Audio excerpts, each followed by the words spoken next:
Practice. Yoga Laya-Krama.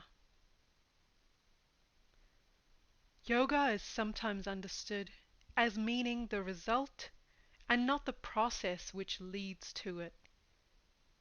According to this meaning of the term, and from the standpoint of natural dualism, yoga has been described to be the union of the individual spirit with God.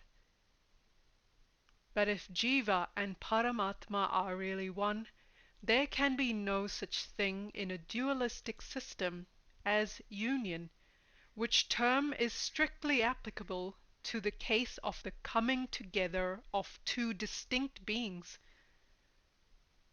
Samadhi, meaning ecstasy, consists in the realization that the Jivatma is Paramatma, and yoga means not this realization, but the means by which it is attained. Yoga is thus a term for those physical and cyclical processes which are used to discover man's inner essence, which is the supreme. It is thus not a result, but the process, method, or practice by which this result is attained. This result is possible according to Advaita Vedanta, because pure Chit, as the essential being of every jiva, is not in itself fettered, but appears to be so. Were Atma as such not truly free, liberation or moksha would not be possible. Liberation or moksha, therefore, is potentially in the possession of every jiva. His identity with Paramatma exists now as then, but is not realized owing to the veil of Maya, through which the Jivatma and Paramatma appear as separate. As ignorance of the identity of the Jivatma and Paramatma is due to avidya, the realization of such identity is attained by vidya or Nyana. The latter alone can immediately produce liberation, or sadhyo mukti. Nyana is used in twofold sense, namely Swarupa Nyana and Kriya Nyana. The first one is pure consciousness, which is the end and aim of yoga. The second is those intellective processes which are the means taken to acquire the first. Nyana considered as means or mental action, that is manasi kriya, is an intellective process, that is the discrimination between what is and what is not Brahman.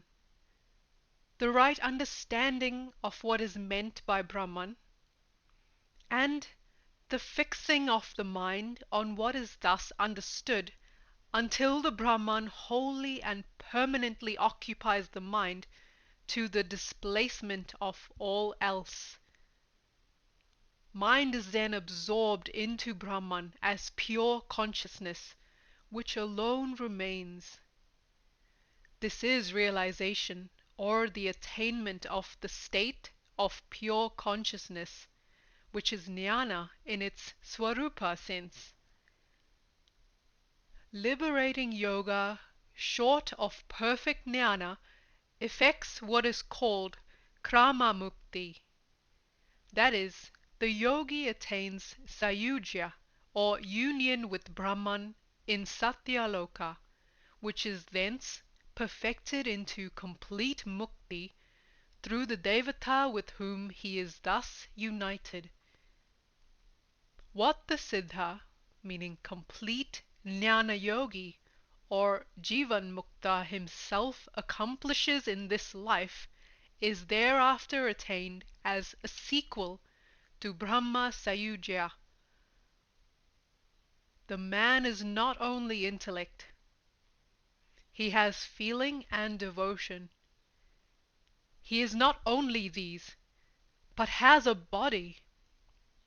Other processes or yogas are therefore associated with and in aid of it, such as those belonging to worship or upasana, and the gross sthula kriya, and subtle processes sukshma kriya of Hatha yoga. Mind and body are the instruments whereby the ordinary separatist worldly experience is had.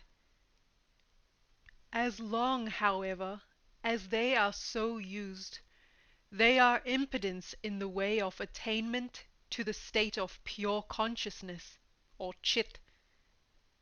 For such attainment, all screenings of chit must be cleared away.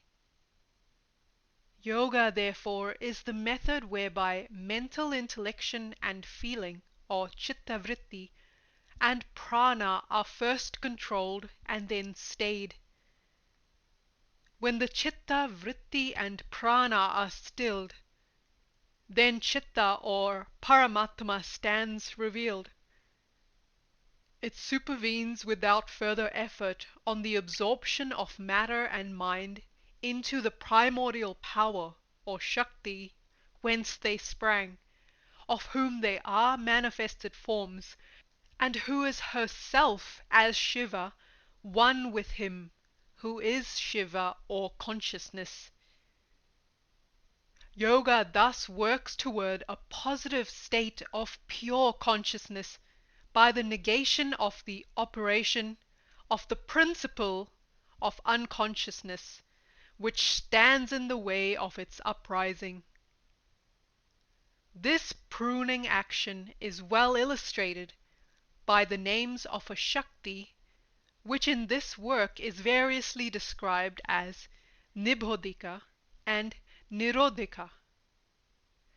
The first means the giver of knowledge, and the second that which obstructs, that is, obstructs the affection of the mind by the objective world through the senses.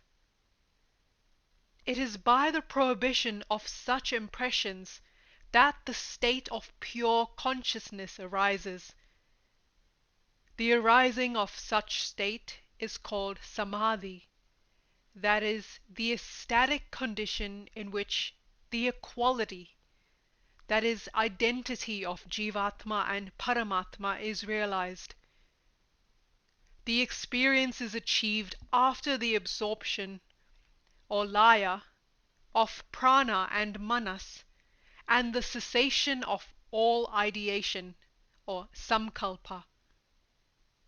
An unmodified state, that's samara sattvam, is thus produced, which is the natural state, or sahajavastha, of the Atma. Until then, there is that fluctuation and modification of vritti, which is the mark of the conditioned consciousness, with its self-direction of I and thou. The state of Samadhi is like that of a grain of salt, which mingled in water becomes one with it. It is, in the words of the Kularnava Tantra, that form of contemplation or dhyana in which there is neither here nor not here, in which there is illumination and stillness as of some great ocean, and which is the void itself. The all-knowing and venerable teacher has said, "One who has attained complete knowledge of the Atma reposes like the still waters of the deep," from verse 31. The Maya Tantra defines yoga as the unity of Jiva and Paramatma, from verse 51. That by which oneness is attained with the Supreme, or Paramatma, and Samadhi or ecstasy is this unity of Jiva and Atma. Others define it as the knowledge of the identity of Shiva and Atma, The Agmavadis proclaim that the knowledge of Shakti is yoga. Other wise men say that the knowledge of the eternal Purusha is yoga, and others again, the Prakritivadis, declare that the knowledge of the union of Shiva and Shakti is yoga. All such definitions refer to one and the same thing, the realization by the human spirit that it is in essence the Great Spirit, the Brahman, who as the ruler of the worlds is known as God. As the Hatha Yoga Pradapika says, Raja Yoga, Samadhi, Unmani, Manomai, Amratvam, that's immortality, Shunya Shunya, meaning void yet non-void, Param Pada, meaning the supreme state, Amanska, meaning without manas, or suspended operation of mental functioning, Advaita, meaning non-dual, Nirlamba, meaning without support or detachment of the manas from the external world, Niranjana, meaning stainless, Jivan Mukti, meaning liberation in the body, Shahaja Vasta, meaning natural state of the Atma, and Turiya, meaning the fourth state, all mean one and the same thing. That is, the cessation of both mental functioning, or chitta, and action, or meaning karma, on which there arises freedom from alternating joy and sorrow, and a changeless nirvikara state. This on the dissolution of the body is followed by bodiless or supreme liberation, that's parama mukti, which is the permanent state, meaning swarupa sthanam. Whilst the aim and the end of yoga is the same, the methods by which it is attained vary. There are, it is commonly said, 4 forms of yoga called mantra yoga, hatha yoga, laya yoga, and raja yoga. These are all various modes of practice, or sadhana, whereby the feelings and intellectual activities of the mind, that's chitta-vritti, are brought into control, and the Brahman is in various ways realized. Each of these forms has the same 8 subservients, which are called 8 limbs, or Ashtanga. Each of these has the same aim, namely the experience, which is realization of Brahman. They differ, however, as to the means employed, and it is said in degree of result. The Samadhi of the first has been described as Mahabhava, the second as Madhabodha, and the third as Mahalaya. And by Raja Yoga and Nyana Yoga, it is said, the liberation called Kaivalya Mukti is obtained. It is to be noted, however, that in the estimation of the practitioners of Kundalini Yoga, it is the highest yoga in which a perfect Samadhi is gained by the union with Shiva of both mind and body, as hereafter described. In Raja and Jnana Yoga, intellective processes are the predominant, where they are not the sole means employed. In Mantra Yoga, worship and devotion predominate. In Hatha Yoga, there is more stress on physical methods, such as breathing. Each, however, of these yogas employs some methods of the others. Thus, in Hatha, Laya Yoga, there is kriya Nyana. But whereas the Jnana yogi attains Swarupa Jnana by his mental efforts without rousing Kundalini, the Hatha yogi gets his Jnana through Kundalini herself. For her union with Shiva in the Sahasrara brings, and in fact is, Swarupa Jnana. It will be convenient, therefore, to deal with the general subservience or Ashtanga, which are common to all forms of yoga, and then follow with an account of mantra and the lower Hatha yogas as a preliminary to that form of Laya Yoga, which is the subject of this work, and includes within itself elements to be found both in mantra and such Hatha yogas. The prerequisites of all yoga are the 8 limbs or parts, yama, niyama, and others. Morality, religious disposition and practice, and discipline or sadhana are essential prerequisites of all yoga, which has as its aim the attainment of the supreme experience. Morality or Dharma is the expression of the true nature of being.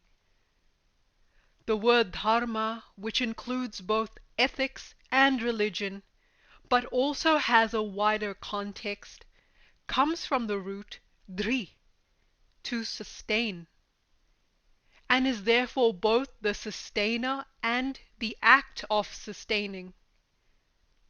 The universe is sustained, that's dhyarati, by Dharma, and the Lord who is its supreme sustainer is embodied in the eternal law and is the bliss which its fulfillment secures. Dharma is thus the law governing the universal evolution, or the path of outgoing, that's pravitri, and involution, or the path of return, nivritti. And those who can attain the liberation to which the latter path leads, who by adherence to Dharma cooperate in the carrying out of the universal scheme.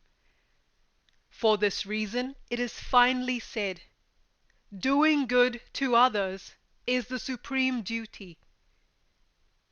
In this scheme the jiva passes from Shabda Vidya, with its tapas involving egoism and fruit attained through the path of the gods, its karma or rites, which are either sakama, that is desire for fruit, or nishkama, that is disinterested, to Brahma Vidya, that is knowledge of the Brahman, or theosophy as taught by the Upanishads.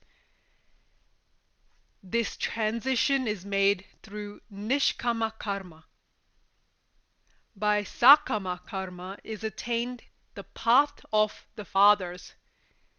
Dharma, artha meaning wealth, kama meaning desire and its fulfillment.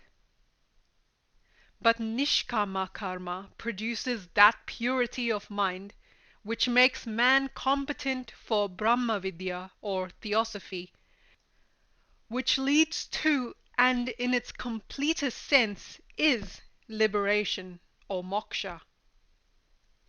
It is obvious that before the pure blissful state of the Atma can be attained, the jiva must first live that ordered life which is its proper expression on this plane.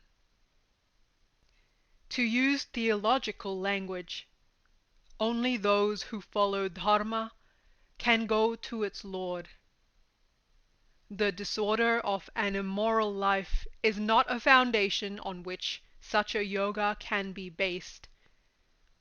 I do not use the term immorality in the absurdly limited meaning which ordinary English parlance gives it, but as the infringement of all forms of moral law. All such infringements are founded on selfishness. As the object of yoga is the surpassing of the limited self, even in its more ordered manifestation, its doctrines clearly presuppose the absence of a state governed by the selfishness which is the grossest obstacle to its attainment. The aim of yoga is the achievement of complete detachment from the finite world and realization of its essence. In a life governed by Dharma, there is that natural attachment to worldly objects and sense of separateness even in acts of merit which must exist until by absorption of manas the unmani or mindless state is attained.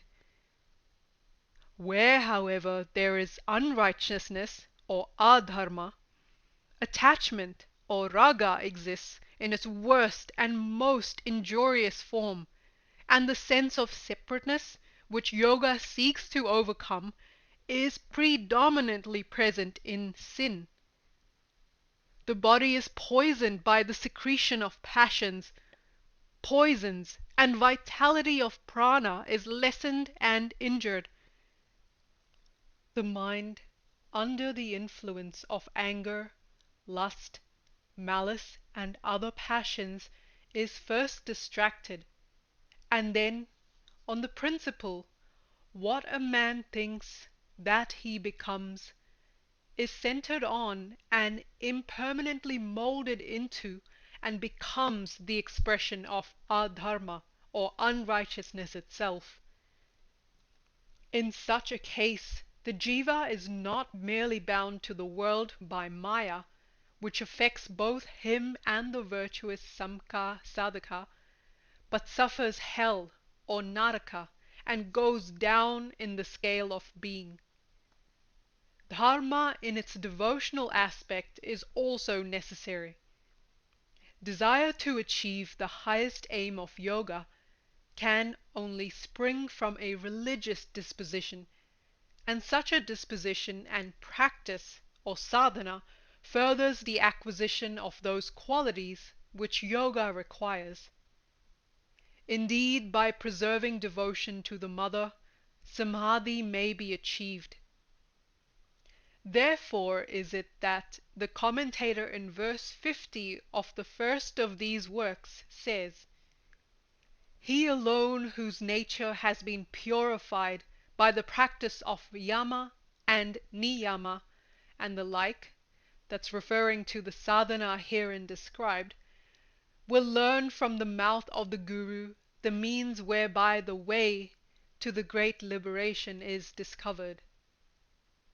He adds, however, that the practice of yama and the like is only necessary for those whose minds are disturbed by anger, lust, and other evil propensities. If, however, a man, through merit acquired in previous births, is by good fortune of a nature which is free of these and other vices, then he is competent for yoga without the preliminary preparation.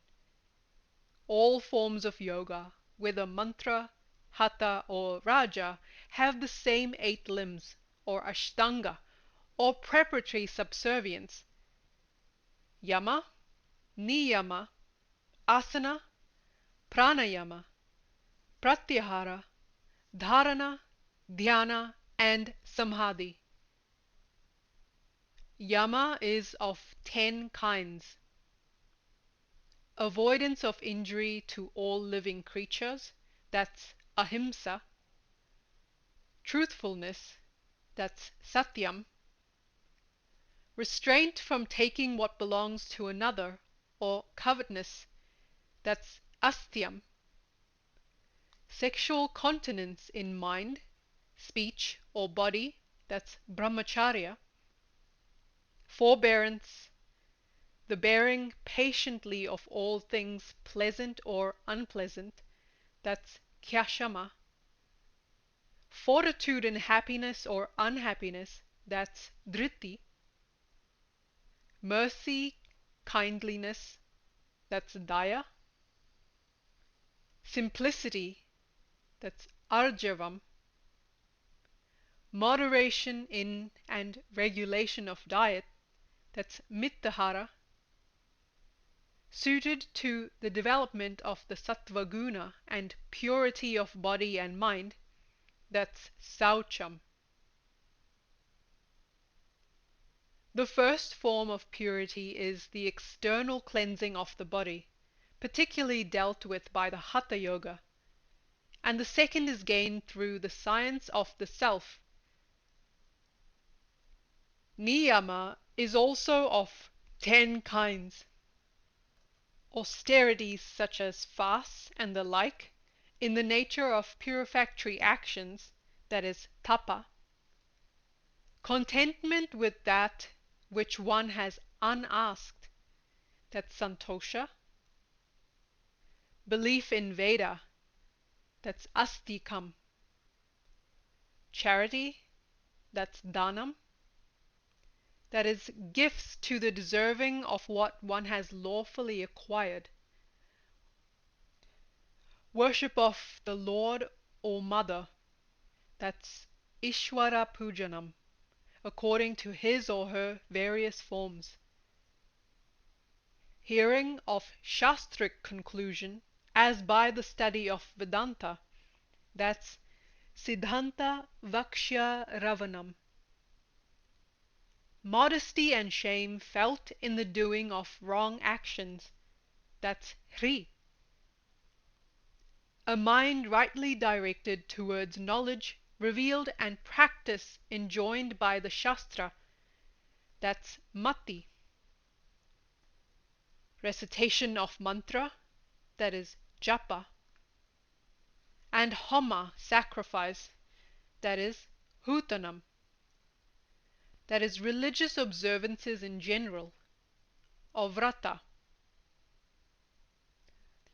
The Patanjala Sutra mentions only 5 yamas. The first 4, and freedom from covetousness, that is parigraha. Ahimsa is the root of those which follows. Saucham, or cleanliness, is included among the niyama.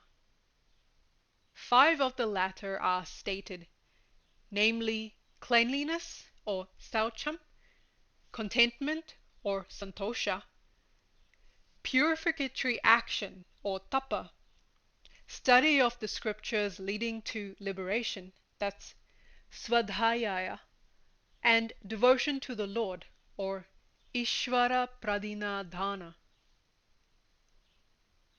The statement of such obvious truths would hardly be necessary were it not that there are still some who see in all yoga mere shamanism, feats of breathing, acrobatic posturing, and so forth.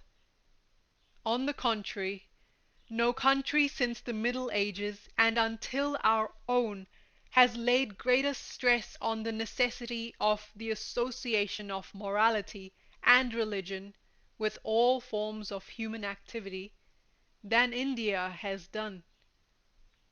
The practice of yama and niyama leads to renunciation of and detachment from the things of this world and of the next, arising from the knowledge of the permanent and impermanent, an intense desire for and incessant striving after emancipation, which characterizes him who is mumuksha, or longs for liberation. Yama and niyama are the first 2 of the 8 accessories of yoga, that's Ashtanga yoga. These accessories or limbs may be divided into 5 exterior methods, or bahiranga, chiefly concerned with the subjugation of the body, and 3 inner methods, or antaranga, or states affecting the development of the mind. Attention is paid to the physical body, which is the vehicle of the jiva's existence and activity. Purity of mind is not possible without purity of the body, in which it functions, and by which it is affected. Purity of mind is here used in the Hindu sense. According to English parlance, such purity merely connotes absence of irregular sexual imaginations. This, though creditable, particularly in a civilization which almost seems designed to fan every desire, is yet obviously insufficient for the purpose in hand. Proper thought and conduct in all its forms is but the alphabet of a school in which they are merely the first step to the conquest of greater difficulties to follow. What is here meant is that state of the mind or approach thereto, which is the result of good functioning, clear thinking, detachment, and concentration. By these, the manas is freed of all those mental modifications, or vritti, which enshroud the Atma from itself. It is turned inward on the buddhi, which becomes dissolved, or laya, in prakriti, and the Atma tattva, or Brahman. Provision therefore is made in respect both of asana, that's posture, and pranayama, or breath development, both of which are shortly dealt with later in connection with Hatha Yoga, of which there are particular processes. Pratyahara is the restraint of and subjugation of the senses of the mind, which is thereby steadied. The mind is withdrawn from the objects of the senses. The mind is by nature unsteady, for it is at every moment being affected by the sight, sounds, and so forth of external objects, which manas, through the agency of the senses, perceives. It must therefore be detached from the objects of the senses, withdrawn from whatsoever direction it may happen to tend, freed from all distraction, and kept under the control of the dominant self. Steadiness, or dhairya, therefore is the aim and result of pratyahara. The three processes known as the inner limbs, or antaraga, namely dharana, dhyana, and savikalpa samadhi, complete the psychic and mental discipline. These are concentration of the mind on an object, unity of the mind with its object by contemplation, resulting in the last, or consciousness of that object only. The first is the holding by, that is, fixing the citta, or thinking principle, on a particular object of thought or concentration, that's dharana. The mind, having been drawn away from the objects of senses by pratyahara, is fixed on one object, such as the devatas of the bhutas alone. Uniform contemplation on the subject which the citta holds in dharana is dhyana, or meditation. Dhyana has been defined to be the state of the anatkarana, or mind, of those whose chaitanya holds to and is occupied by the thought of one object, having first cast away thought of all other objects. Through dhyana is acquired the quality of mental realization, that's pratyaksha. It is of two kinds: saguna, or meditation of a form, or murti, and nirguna, in which the self is its own object. Samadhi, or ecstasy, has been defined to be the identification of manas and Atma as salt in water, the state in which all is known as one, or equal, and the nectar of equality, or oneness. Complete samadhi is thus the state of parasamvit, or pure consciousness. Of samadhi there are two degrees, in which the first, savikalpa, the mind in a lesser degree, and in the second, nirvikalpa, in a complete degree, continuously and to the exclusion of all other objects, assumes the nature and becomes one with the subject of its contemplation.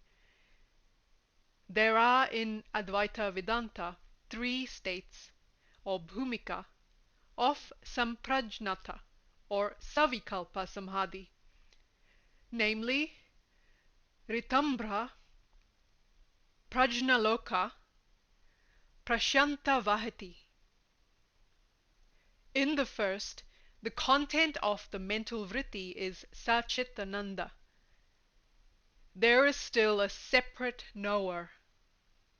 The second is that in which every kind of avrana, or screening, is cast away, and there is Sakshatkara Brahma Nyana, passing into the third state of peace, in which the mind is void of all vritti, and the self exists as the Brahman alone, on which, being known, everything is known.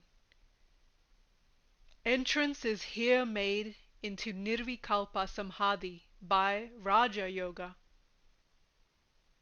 These 3, Dharana, Dhyana, Savikalpa Samadhi, are called Samayama, are merely stages in the mental effort of concentration, though as later stated, according to the Hatha Yoga aspect, there are progressions in Pranayama, each stage being a longer period of retention of prana. Thus by yama, niyama, asana, the body is controlled. By these and pranayama, the prana is controlled. By these and pratyahara, the senses or indriyas are brought under subjugation. Then, through the operation of dharana, dhyana, and the lesser samadhi, the modifications or vrittis of the manas cease, and buddhi alone functions. By the further and long practice of dispassion or indifference to both joy and sorrow, buddhi itself becomes laya, and the yogi attains the true, unmodified state of the Atma, in which the jiva, who is then pure buddhi, is merged in Prakriti and the Brahman, as salt in the water of the ocean, and as camphor to the flame.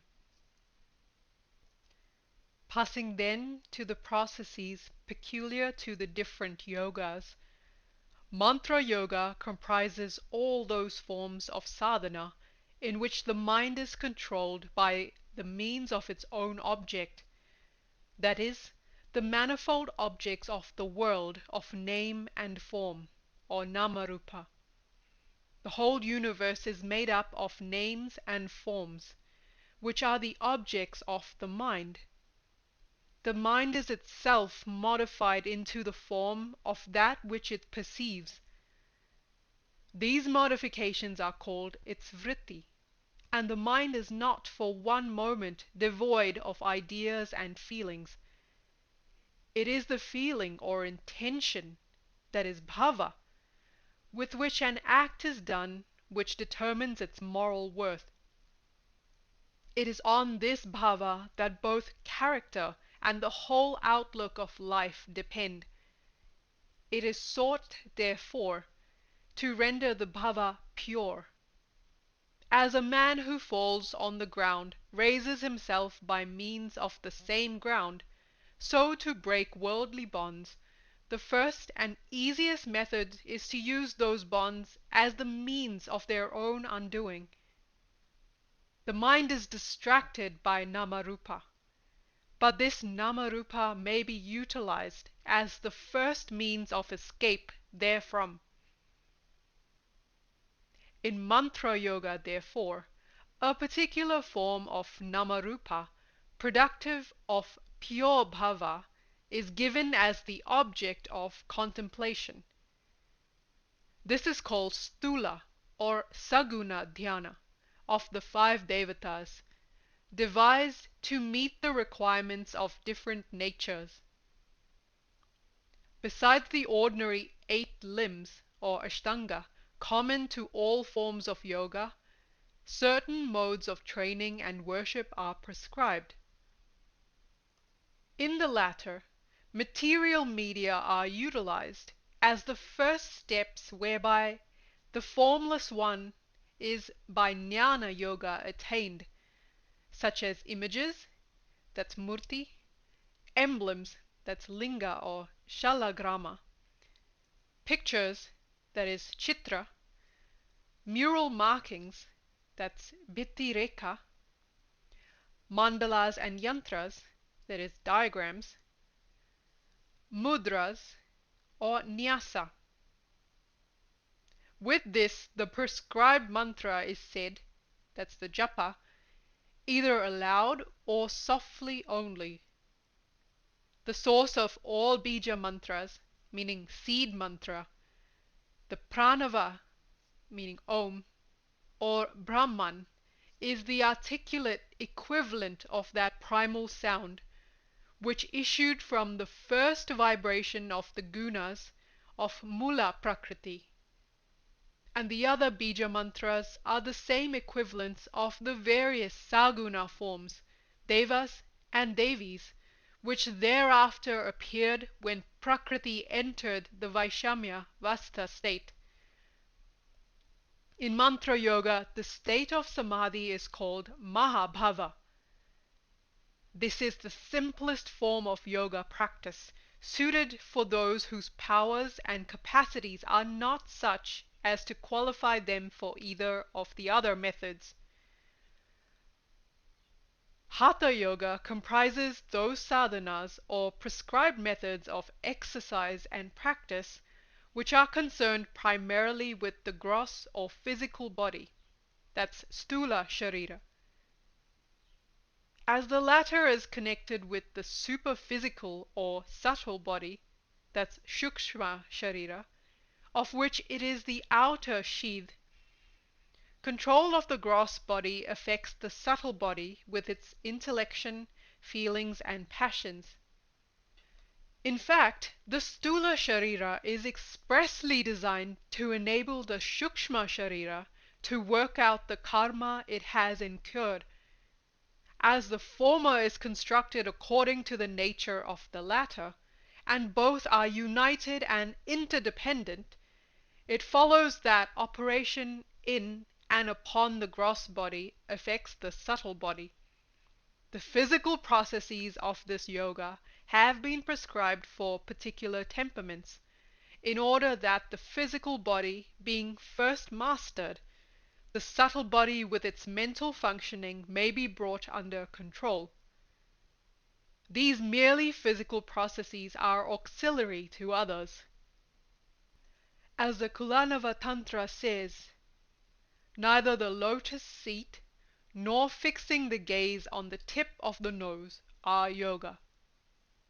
It is the identity of Jivatma and Paramatma which is yoga.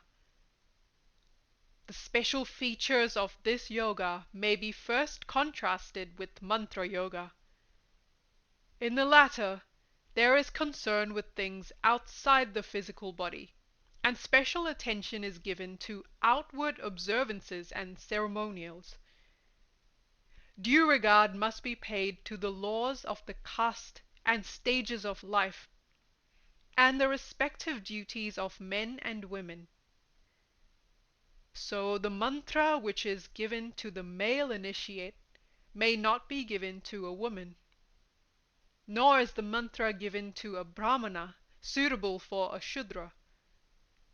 The objects of contemplation are devas and devis in their various manifestations and concrete symbols, and the samadhi called Mahabhava is attained by contemplation of and by means of nama-rupa. In Hatha yoga, on the other hand, the question of the fitness or otherwise of a novice is determined from the physical point of view, and rules are prescribed to procure and increase health, and to free the body of disease. In Hatha Yoga, contemplation is on the light, and the Samadhi is called Mahabodha, and is attained by the aid of control of breath and other vital vayus, that's Pranayama, whereby the mind is also controlled.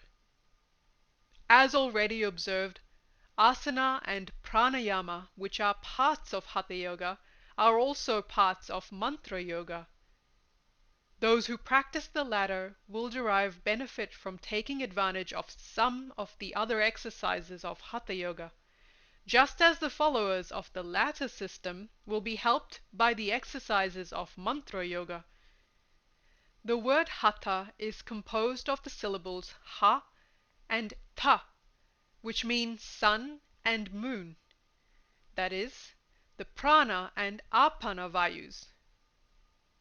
In verse 8 of the Shat-chakra-nirupana, it is said that the prana, which dwells in the heart, draws apana, which dwells in the muladhara, and the apana draws prana, just as a falcon attached by the string is drawn back again when he attempts to fly away. These two, by their disagreement, prevent each other from leaving the body, but when they are in accord, they leave it. Both their union in the Sushumna and the process leading thereto is called Pranayama. Hatha Yoga or Hatha Vidya is therefore the science of the life principle, using that word in the sense of the various forms of vital vayu into which prana is divided. Prana in the body of the individual is a part of the universal breath, or the great breath. An attempt, therefore, is made to harmonize the individual breath, known as Pinda or Vyashti Prana, with the cosmic or collective breath, or the Brahmanda or Samashti Prana. Strength and health are thereby attained. The regulation of the harmonized breath helps to the regulation and steadiness of mind, and therefore concentration. In correspondence with the threefold division, Adhyatma, Adhibhuta, Adhaiva, mind or manas, prana or vitality, and virya or semen are one. Therefore, the subjugation of manas causes the subjugation of prana or vayu and virya. Similarly, by controlling prana, manas and virya are automatically controlled. Again, if the virya is controlled, and the substance which under the influence of sexual desire develops into gross seed is made to flow upward, control is had over both manas and prana. With pranayama, the semen or shukra dries up. The seminal force ascends and comes back as the nectar or amrita of Shiva Shakti. Pranayama is recognized as one of the limbs of all the Ashtanga forms of yoga. But whereas it is used in mantra, laya and raja yoga as an auxiliary, the Hatha yogi as such regards this regulation and yoga of breath as the chief means productive of that result, meaning moksha, which is the common end of all schools of yoga. This school proceeding on the basis that the vritti or modification of the mind always follows prana, and on the sufficiency of that fact, held that by the aid of the union of ha and ta in the Sushumna, and the leading therein to the Brahmarandra, Samadhi was attained. Though the reciprocal action of matter and mind is common knowledge, and bodily states influence psychic or mental states, as the latter the former, the Hatha Yoga method is preponderantly a physical one, though the gross physical acts of the preparatory stages of this yoga are succeeded by kriya Nyana, and subtle vital processes which have prana as their subject. Under the heading of gross physical training come provisions as to the place of residence, mode of life, as regards eating, drinking, sexual function, exercise, and so forth.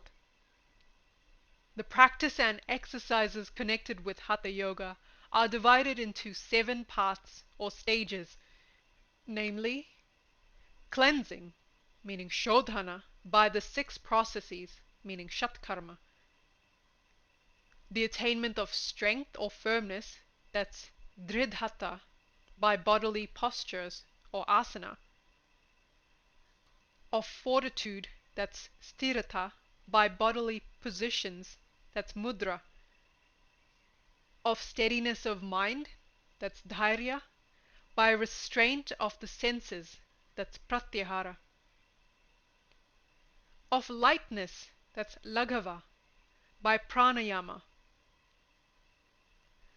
of realization, that's pratyaksha, by meditation, that's dhyana, and of detachment, that's nirliptatva, in Samadhi. Those who suffer from inequality of the 3 humors are required to practice the 6 acts, that's Shat-karma, which purify the body and facilitate pranayama. For others who are free from these defects, they are not necessary in such case, and according to some teachers, the practice of pranayama alone is sufficient. These form the first steps in the Hatha Yoga. On this cleansing or shodhana of the body and the nadis, health is gained. The internal fire is rendered more active, and restraint of breath or kumbhaka is facilitated. Recourse is also had, if necessary, to Aushadhi Yoga, in which herbal preparations are administered to cure defective health. Cleansing or shodhana is effected by the 6 processes known as Shat-karma. Of these, the first is dhauti, or washing, which is 4-fold, or inward washing, antardhauti. Cleansing of the teeth and so on, that's danta dhauti. Of the heart, that is throat and chest, which is hriddhi dhauti. And of the anus, that's mula dhauti. Antardhauti is also 4-fold, namely vatasara, by which air is drawn into the belly and then expelled; varisara, by which the body is filled with water, which is then evacuated by the anus; vanisara, in which the nabi granthi is made to touch the spinal column; and vahishkrita, in which the belly is by kakini mudra filled with air, which is retained half a yama and then sent downward. Danta dhauti is 4-fold, consisting in the cleansing of the root of the teeth and tongue, by the ears, and the hollow of the skull. By hriddhauti, phlegm and bile are removed. This is done by a stick or cloth pushed into the throat or swallowed, or by vomiting. Mula dhauti is done to cleanse the exit of the apanavayu, either with the middle finger and water, or the stalk of a turmeric plant. Vashti, the second of the Shat-karma, is 2-fold, and is either of the dry, that's shukshma, or watery, that's jala kind.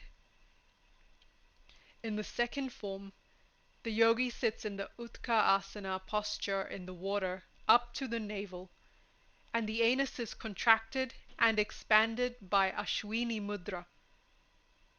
Or the same is done in the Paschimottanasana, and the abdomen below the navel is gently moved.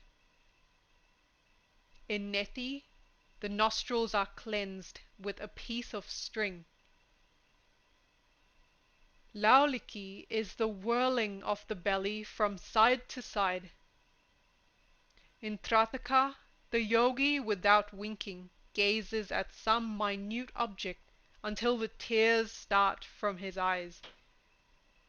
By this, the celestial vision, so often referred in the Tantric Upasana, is acquired.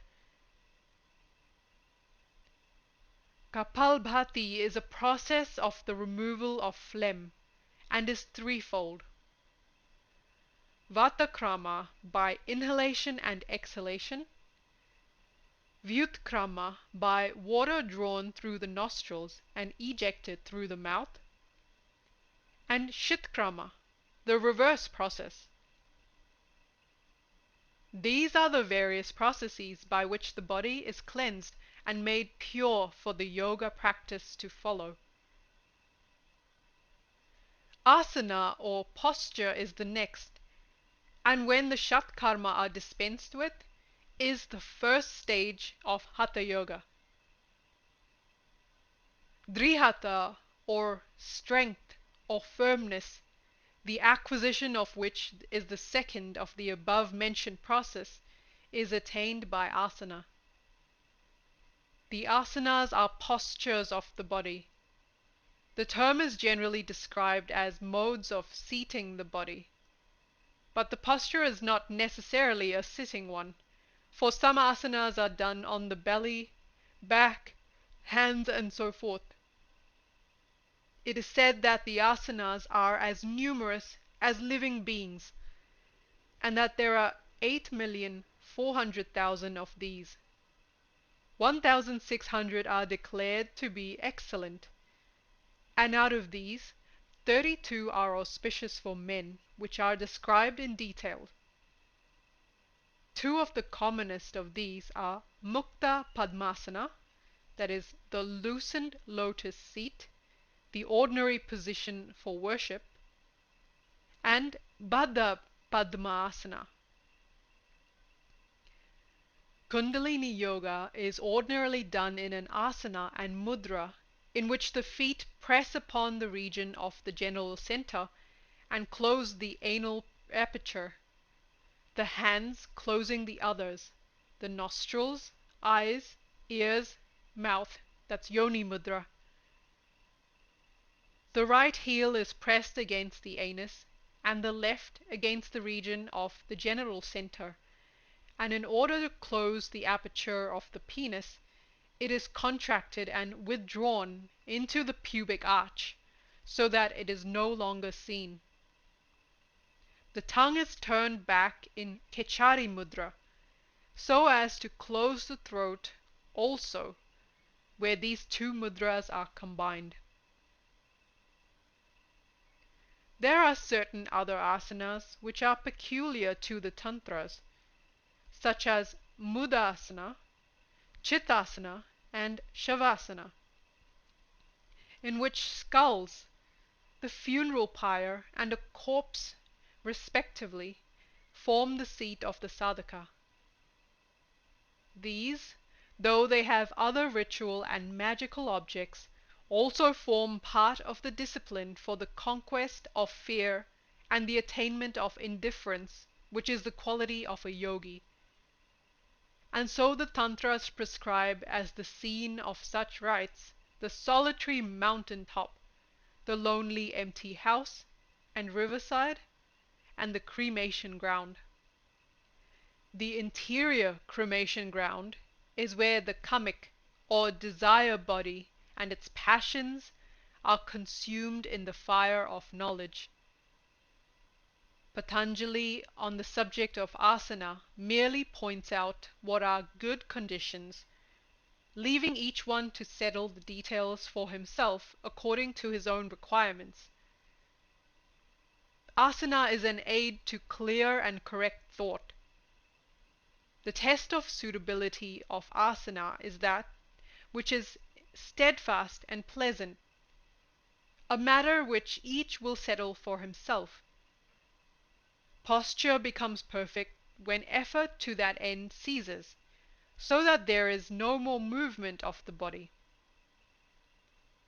The rajas guna, the action of which produces fickleness of mind, is restrained. A suitable, steady asana produces mental equilibrium.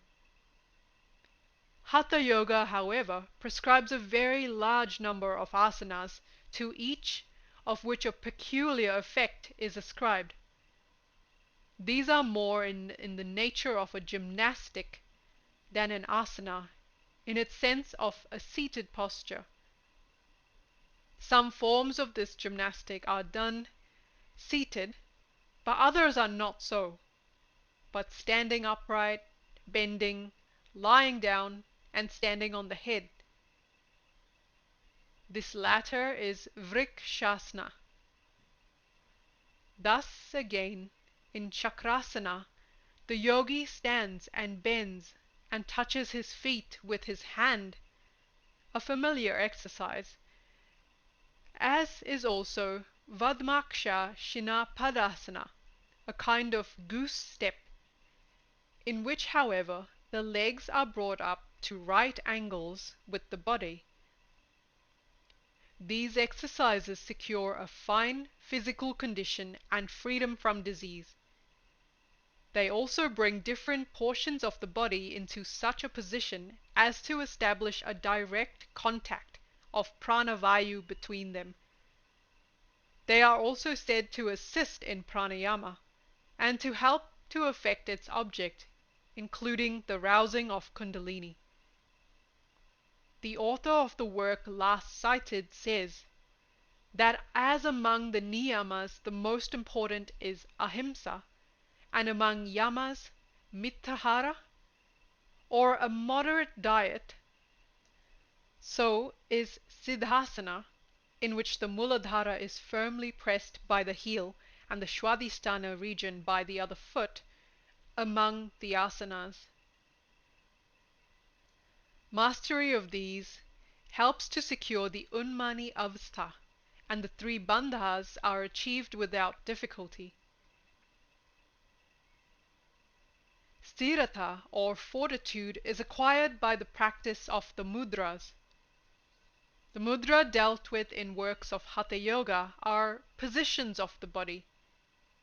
They are gymnastic, health-giving, and destructive of disease and death, such as the Jalandhara and other mudras. They also preserve from injury by fire, water, or air. Bodily action and the health resulting therefrom react upon the mind, and by the union of a perfect mind and body, siddhi is by their means attained. The mudra is also described as the key for opening the door of Kundalini Shakti. It is not, as I understand it, that all keys are necessary to be employed in each case, but only such as are necessary to accomplish the purpose in that particular case. What is necessary in one case may not be necessary in another.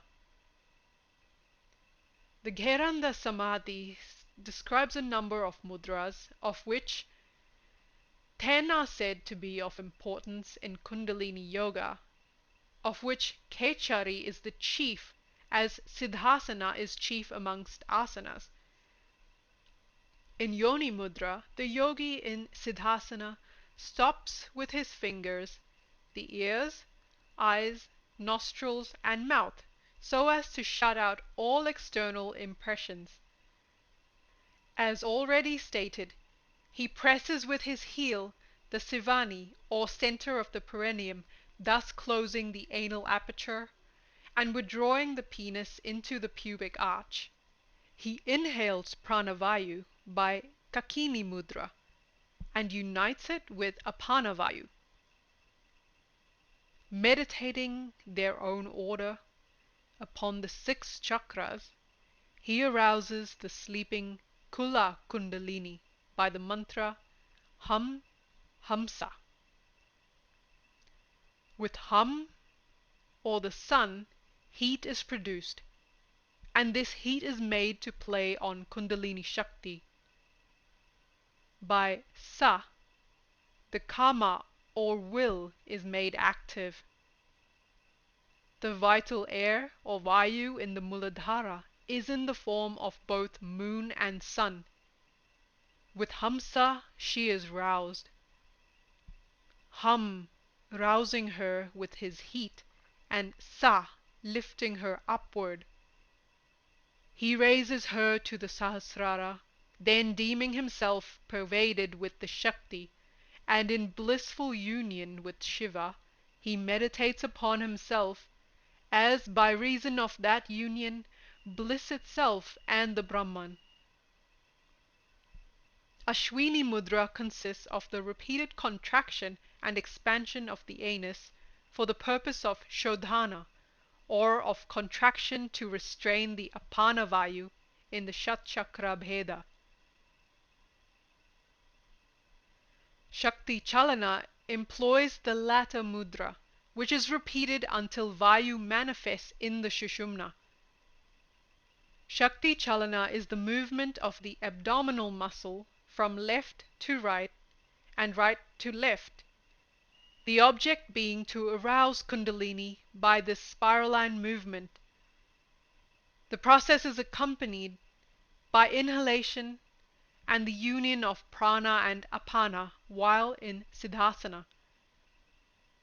Yoni mudra is accompanied by Shakti Chalana mudra, which should be well practiced first before the Yoni mudra is done.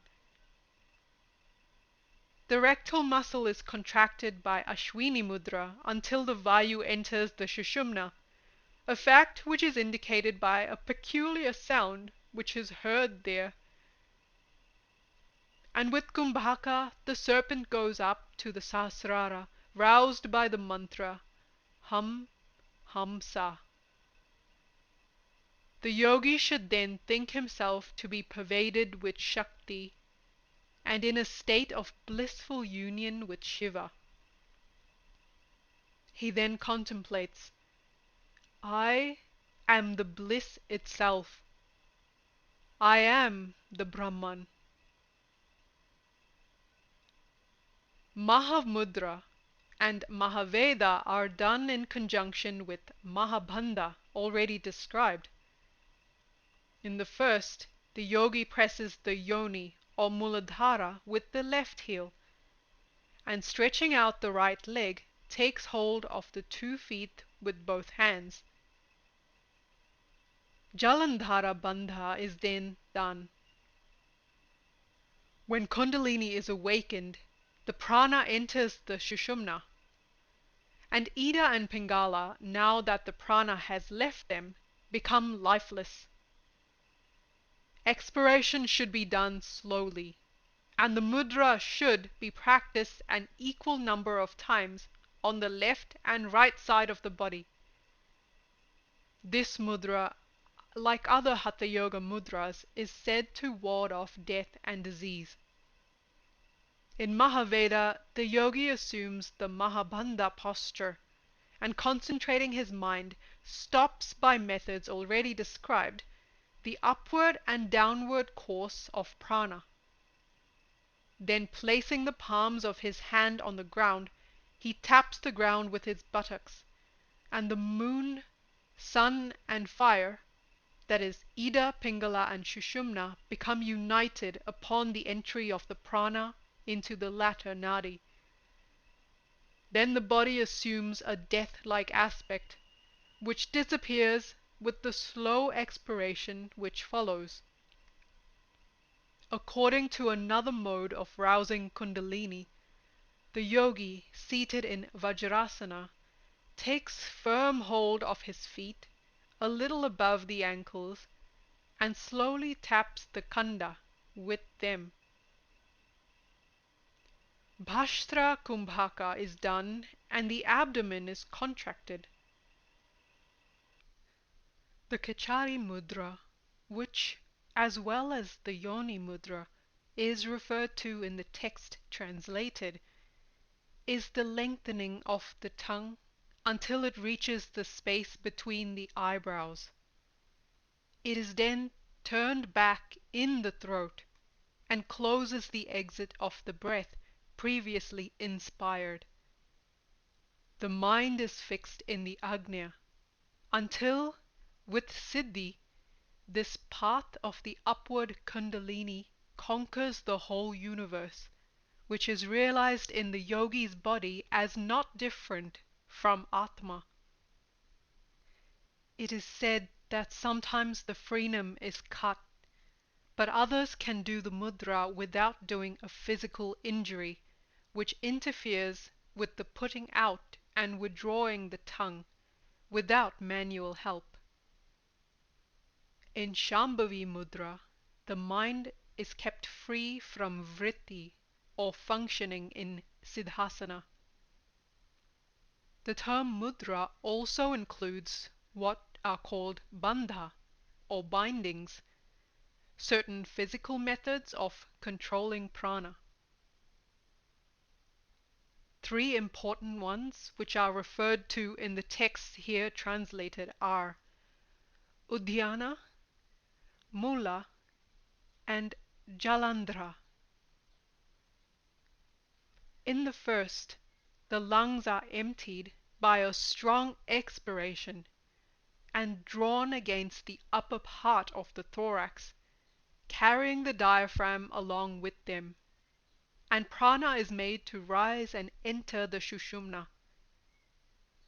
Through Mula Bandha, the prana and apana unite and go into the Sushumna. Then the inner sounds are heard.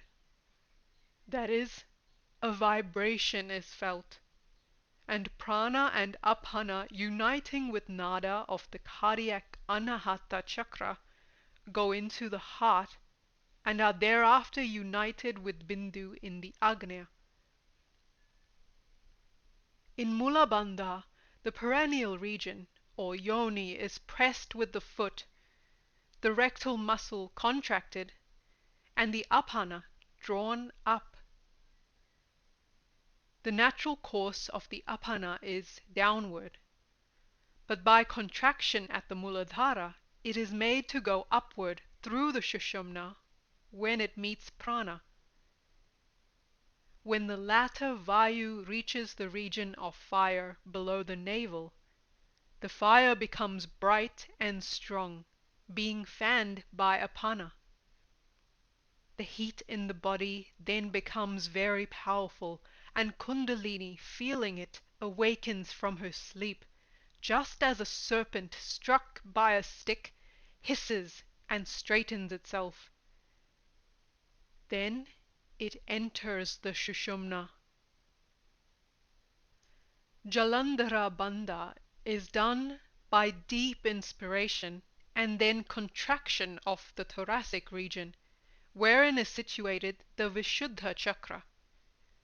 The chin being held firmly pressed against the root of the neck at a distance of about 4 fingers from the heart. This is said to bind the 16 adharas, or vital centers, and the nectar which flows from the cavity above the palate and is also used to cause the breath to become laya in the Sushumna. If the thoracic and perennial regions are simultaneously contracted, and prana is forced downward and apana upward, the vayu enters the Sushumna. This union of the three nadis, Ida, Pingala, and Sushumna, may also be affected by the Mahabandha, which also aids the fixation of the mind in the Agnya. Pressure is done on the perennial region between the anus and penis with the left heel. the right foot being placed on the left thigh. Breath is inspired and the chin placed firmly on the root of the neck, that is, top of the breastbone, as in Jalandhara, or alternatively, the tongue is pressed firmly against the base of the front teeth, and while the mind is centered on the Sushumna, the Vayu is contracted. After the breath has been restrained as long as possible, it should be expired slowly. The breath exercise should be done first on the left and then on the right side. The effect of this bandha is to stop the upward course of the breath through all the nadis except the Sushumna. As the Dhyana Bindu Upanishad says, the jiva oscillates up and down under the influence of prana and apana, and is never at rest, just as a ball which is to hit the earth with the palm of the hand uprises again, or like a bird which, tied to its perch by a string, flies away and is drawn back again. These movements, like all other dualities, are stayed by yoga, which unites the pranas. When the physical body has been purified and controlled, there follows pratyahara to secure steadiness, or dhairya, as already described. With this, the yogi passes from the physical plane and seeks to acquire the equipoise of and control over the subtle body. It is an advanced stage in which control is acquired over both mind and body. From the fifth, or pranayama, arises lightness, that is, the levitation or lightening of the body. The air which is breathed through the mouth and nostrils is material air, that's sthula vayu. The breathing is a manifestation of the vitalizing force called prana vayu. By control over the sthula vayu, the prana vayu is controlled. The process concerned with this is called pranayama. Pranayama is frequently translated as breath control. Having regard to the processes employed, the term is not altogether inappropriate if it is understood that breath means not only the sthula but the shukshma vayu.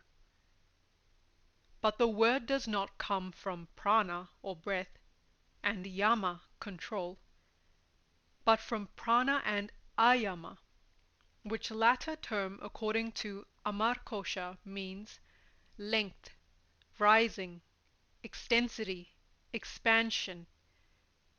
In other words, it is the process where, by the ordinary and comparatively slight manifestation of prana, is lengthened and strengthened and developed. This takes place firstly in the prana as it courses in Ida and Pingala, and then by its transference to the Sushumna when it is said to bloom, or to display itself in its fullness. When the body has been purified by constant practice, prana forces its way with ease through Sushumna in the middle. From being the small path of daily experience, it becomes the royal road, which is the Sushumna. Thus, Surya Bheda Kumbhaka is practiced until prana is felt to pervade the whole of the body from head to toe. Ujjayi until the breath fills the body from throat to heart. And in Bhastra, the breath is inhaled and exhaled again and again rapidly, as the blacksmith works his bellows. The breath is controlled only in the sense that it is made the subject of certain initial processes. These processes, however, do not control in the sense of confine, but expand. The most appropriate term, therefore, for pranayama is breath control and development, leading to the union of prana and apana. Pranayama is first practiced with the view to control and develop the prana. The latter is then moved into Sushumna by the stirring of Kundalini, who blocks the entry, or Brahmadvara, thereto. With the disappearance of prana therefrom, Ida and Pingala die, and the prana in Sushumna, by means of the Shakti Kundalini, pierces the 6 chakras, which block the passage in the Brahmanadi, and eventually becomes Laya in the great breath, which is the final end and aim of this process. Pranayama should be practiced according to the instructions laid down by the Guru, the sadhaka living on a nutritious but moderate diet, with his senses under control. As already stated, mind and breath react upon one another, and when the latter is regulated, so is the mind, and therefore rhythmic breathing is sought. This pranayama is said to be successful only when the nadis are purified, for unless this is so, the prana does not enter the Sushumna. The yogi, assuming the Padmasana posture, inhales and exhales alternately through the left and right nostrils, retaining the breath meanwhile for gradually increasing periods. The devatas of these elements of pranayama are Brahma, Rudra, and Vishnu. The prana enters Sushumna, and if retained sufficiently long, goes after the piercing of the chakras to the Brahmarandra. The yoga manuals speak of various forms of pranayama according as commencement is made with Rekchaka or Puraka, and according as the breath is suddenly stopped without Puraka and Rechaka. There are also various forms of Kumbhaka, such as Sachita Kumbhaka, which resembles the first 2 above mentioned, and which should be practiced until the prana enters the Sushumna, and Kevala, in which the breath is restrained without Puraka and Rechaka. Then there are others which cure excess of Vata, Pitta, and Kapha, and the diseases arising therefrom, and Pashtra, which is an important kumbhaka, as it operates in the case of all 3 doshas, and aids the prana to break through the 3 granthis which are firmly placed in the Sushumna. It will be observed that all the methods previously and subsequently described practically subserve one object, making the prana enter the Sushumna, and then become Laya in the Sahasrara after the prana devata Kundalini has pierced the intervening chakras. For when prana flows through the Sushumna, the mind becomes steady. When Chit is absorbed in Sushumna, prana is motionless. This object colors also the methods of Pratyahara, Dharana, Dhyana, and Samadhi. For whereas in Raja Yoga aspect, they are various mental processes and states, from the Hatha Yoga point of view, which is concerned with breathing, they are progressions in pranayama. Therefore it is that some works describe them differently to harmonize them with the Hatha theory and practice, and explain them as degrees of kumbhaka, varying according to the length and its duration. Thus, if the prana is retained for a particular time, it is called pratyahara. If for a longer time, it is called dharana, and so on until samadhi is attained, which is equivalent to retention for the longest period. All beings, say the Ajapa Gayatri, which is the expulsion of the breath by Hamkara and its inspiration by Sakara, 21,600 times a day. Ordinarily, the breath goes forth a distance of 12 fingers, breath, but in singing, eating, walking, sleeping, coition, the distances are 16, 20, 24, 30, and 36 breaths respectively. In violent exercise, those distances are exceeded, the greatest being 96 breaths. When the breathing is under the normal distance, life is prolonged. Where it is above that, it is shortened. Puraka is inspiration, and Rechaka is expiration. Kumbhaka is the retention of breath between these two movements. Kumbhaka is according to the Gherendra Samhita of 8 kinds: Sachita, Suryabheda, Ujjayi, Shitali, Bhastrika, Brahmari, Murcha, and Kevali. Pranayama similarly varies. Pranayama awakens Shakti, frees from disease, produces detachment from the world, and bliss. It is of varying values: best, middling, and inferior. The value is measured by the length of the Puraka, Kumbhaka, and Rechaka. In Adhama, or inferior pranayama, it is 4, 16, and 8 respectively, which is equal to 28. In Madhyama, or middling, it is double of that: 8, 32, 16, with a total of 56.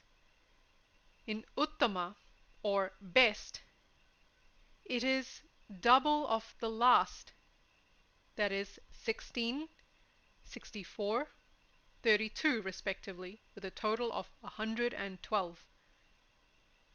The number given is that of the recitations of the Pranava mantra. The sadhaka passes through 3 different stages in his sadhana, which are similarly named. In Adhama, or inferior perspiration, is produced. In Madhyama, which is middling, tremor is produced, and Uttama, or best, done for 100 times, is said to result in levitation. It is necessary that the nadi should be cleansed, for air does not enter those which are impure. Months or years may be spent in the preliminary process of cleansing the nadis. The cleansing of the nadi, or nadi shuddhi, is either samanu or nirmanu, that is, with or without the use of bija mantra.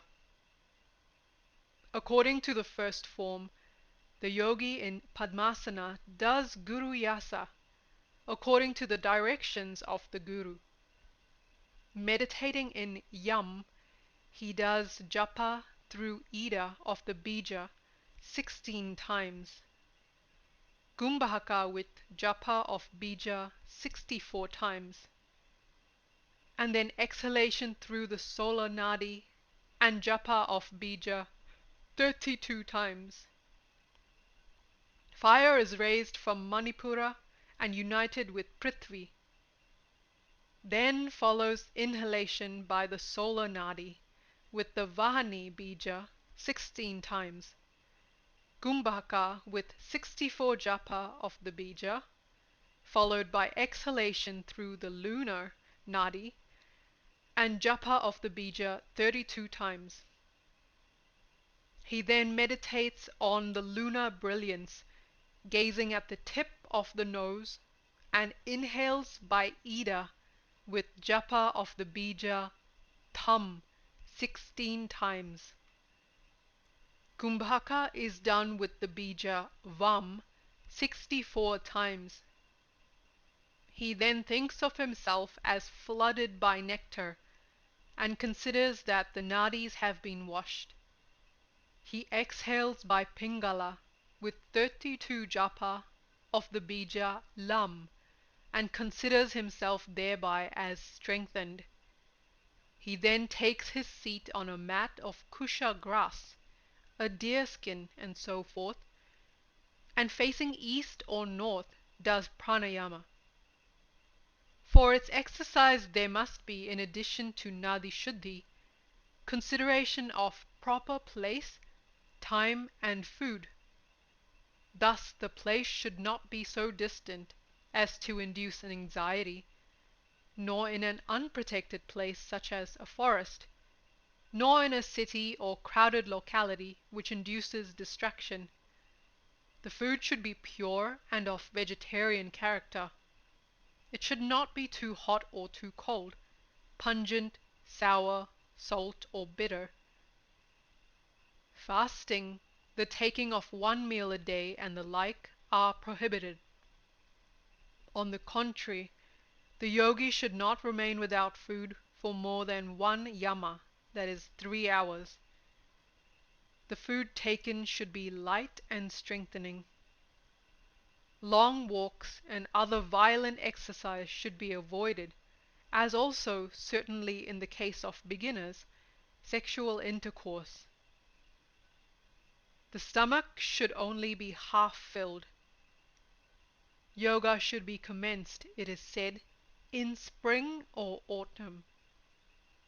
As stated, the forms of pranayama vary. Thus, Sahita, which is either with or without bija, is according to the former form as follows. The sadhaka meditates on Vidhi, that is Brahma, who is full of Rajoguna, red in color, and the image of Akara. He inhales by Ida in 6 measures, or matra. Before Kumbhaka, he does the Udyana Bandha mudra, meditating on Hari or Vishnu as Satyavamya and the black bija Ukara. He does Kumbhaka with 64 japas of the bija, then meditating on Shiva as Tammomaya and his white bija Ma Kara. He exhales through Pingala with 32 japa of the bija. Then, inhaling by Pingala, he does Kumbhaka and exhales by Ida with the same bija. The process is repeated in the normal and reversed order. Dhyana or meditation is, according to the Gherandra Samhita, of 3 kinds. The first is Sthula or gross, second, Jyoti, and third, Shukshma or subtle. In the first form, the Devata is brought before the mind. One form of dhyana for this purpose is as follows. Let the sadhaka think of the great ocean of nectar in his heart. In the middle of that ocean is the island of gems, the shores of which are made of powdered gems. The island is clothed with a kadamba forest in yellow blossom. This forest is surrounded by malati, champaka, parijata, and other fragrant trees.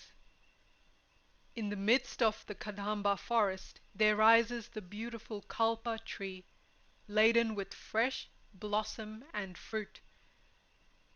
Amidst its leaves the black bees hum, and the coal birds make love. Its 4 branches are the 4 Vedas. Under the tree there is a great mandapa of precious stones, and within it a beautiful couch, on which let him picture to himself his Ishta Devata. the Guru will direct him to the form, raiment, vahana, and the title of the Devata. Jyoti Dhyana is the infusion of fire and life, meaning tejas, into the form so imagined. In the Muladhara lies the snake-like Kundalini. There, the Jivatma, as it were the tapering flame of a candle, dwells. The sadhaka then meditates upon the Tejomaya, or light, Brahman, or alternatively between the eyebrows, on the Pranavatmaka flame, that is, the light which is Om, emitting its luster. Shuksma Dhyana is meditation on Kundalini with Shambhavi Mudra after she has been roused. By this yoga, the Atma is revealed. Lastly, through Samadhi, the quality of Nirliptattva or detachment, and thereafter Mukti or liberation is attained. This Samadhi Yoga is, according to the Gherendra Samhita, of 6 kinds. 1. Dhyana Yoga Samadhi, attained by Shambhavi Mudra, in which after meditation on the Bindu Brahman and realization of the Atma, the latter is resolved into the Maha-Aksha, or the Great Ether. 2. Nada Yoga, attained by Kechari Mudra, in which the tongue is lengthened until it reaches the space between the eyebrows and is then introduced in a reverse position into the mouth. This may be done with or without cutting the frenum. 3. Rasa Ananda Yoga, attained by Kumbhaka, in which the sadhaka in a silent place closes both ears and does Puraka and Kumbhaka until he hears nada in sounds varying in strength, and from that of the cricket's chirp to that of the largest kettle drum. By daily practices, the Anahata sound is heard, and the light or Jyoti with the manas therein is seen, which is ultimately dissolved in the Supreme Vishnu. 4. Laya Siddhi Yoga, accomplished by the celebrated Yoni Mudra already described, the sadhaka thinking of himself as Shakti and the Param Atma as Purusha, feels himself in union or Sagama with Shiva, and enjoys with him the bliss which is Shringa Arasa, and becomes bliss itself, or the Brahman. 5. Bhakti Yoga, in which meditation is made on the Ishta Devata with devotion or bhakti, until, with tears flowing from the excess of bliss, the ecstatic condition is attained. 6. Raja Yoga, accomplished by aid of the Mano-Murcha Kumbhaka. Here the manas, detached from all worldly objects, is fixed between the eyebrows in the Agnya Chakra, and Kumbhaka is done. By the union of the manas with the Atma, in which the Jnani sees all things, Raja Yoga Samadhi is attained. The Hatha Yoga Pradipika says that on perfection being attained in Hatha, the body becomes lean and healthy, the eyes are bright, the semen is concentrated, the nadis are purified, the internal fire is increased, and the nada sounds above mentioned are heard. These sounds, or nada, issue from Anahata Chakra in the cardiac region, for it is here that the Shabda Brahman manifested by Vayu and in association with Buddhi, and of the nature of manifested nada, endowed with a special motion, exists as Madhyama speech. Though sound or Shabda is not distinct and heard by the gross senses until it issues in the form of Vaikhari speech, the yogi is said to hear this subtle nada when, through the various bandhas and mudras described, prana and apana have united in the Sushumna. This combined prana and nada proceed upward and unite with bindu. There is a particular method by which laya, or absorption, is said to be attained by hearing the various bodily sounds. The yogi in Muktasana and with Shambhavi Mudra concentrates on the sounds heard in the right ear. Then, after closing the sense apertures by Shanmukti Mudra, and after Pranayama, a sound is heard in the Sushumna. In this yoga there are 4 stages. When the Brahma Granthi has been pierced, the sweet tinkling sound of ornaments is heard in the ethereal void, or shunya, of the heart. In the second stage, the prana united with nada pierces the Vishnu Granthi. In this, the further void, that is Ati Shunya, of the thoracic region, sounds are heard like those of a kettle drum. In the third stage, a drum-like sound, that's Mardala, is heard in the Agnya, or Mahashunya, the seat of all powers, or Siddhis. Then the prana, having forced the Rudra Granthi, or Agnya, goes to the abode of Ishvara. On the insetting of the 4th stage, when the prana goes to Brahmarandra, the 4th, or Nishpati state occurs. During the initial stages, the sounds are loud and gradually become very subtle. The mind is kept off all external objects and is centered first on the loud and then on the subtle sounds. The mind thus becomes one with nada, on which it is fixed. Nada is thus like a snare for catching a deer, for like a hunter it kills the mind. It first attracts it and then slays it. The mind absorbed in nada is freed from vrittis. The antakarana, like a deer, is attracted to the sound of bells, and remaining immovable, the yogi, like a skilled archer, kills it by directing his breath to the Brahmarandra through the Sushumna, which becomes one with that at which it is aimed. Chit exists within these sounds, which are its Shaktis, and by union with nada, the self-effulgent Chaitanya, or consciousness, is said to be attained. As long as sound is heard, the Atma is with Shakti. The Laya state is soundless. There are also other methods by which Laya is achieved, such as mantra yoga, or the recitation of mantras according to a particular method. Laya yoga is the 3rd and higher form of Hatha yoga, which, in connection with other auxiliary Hatha processes, is the subject matter of the works here translated.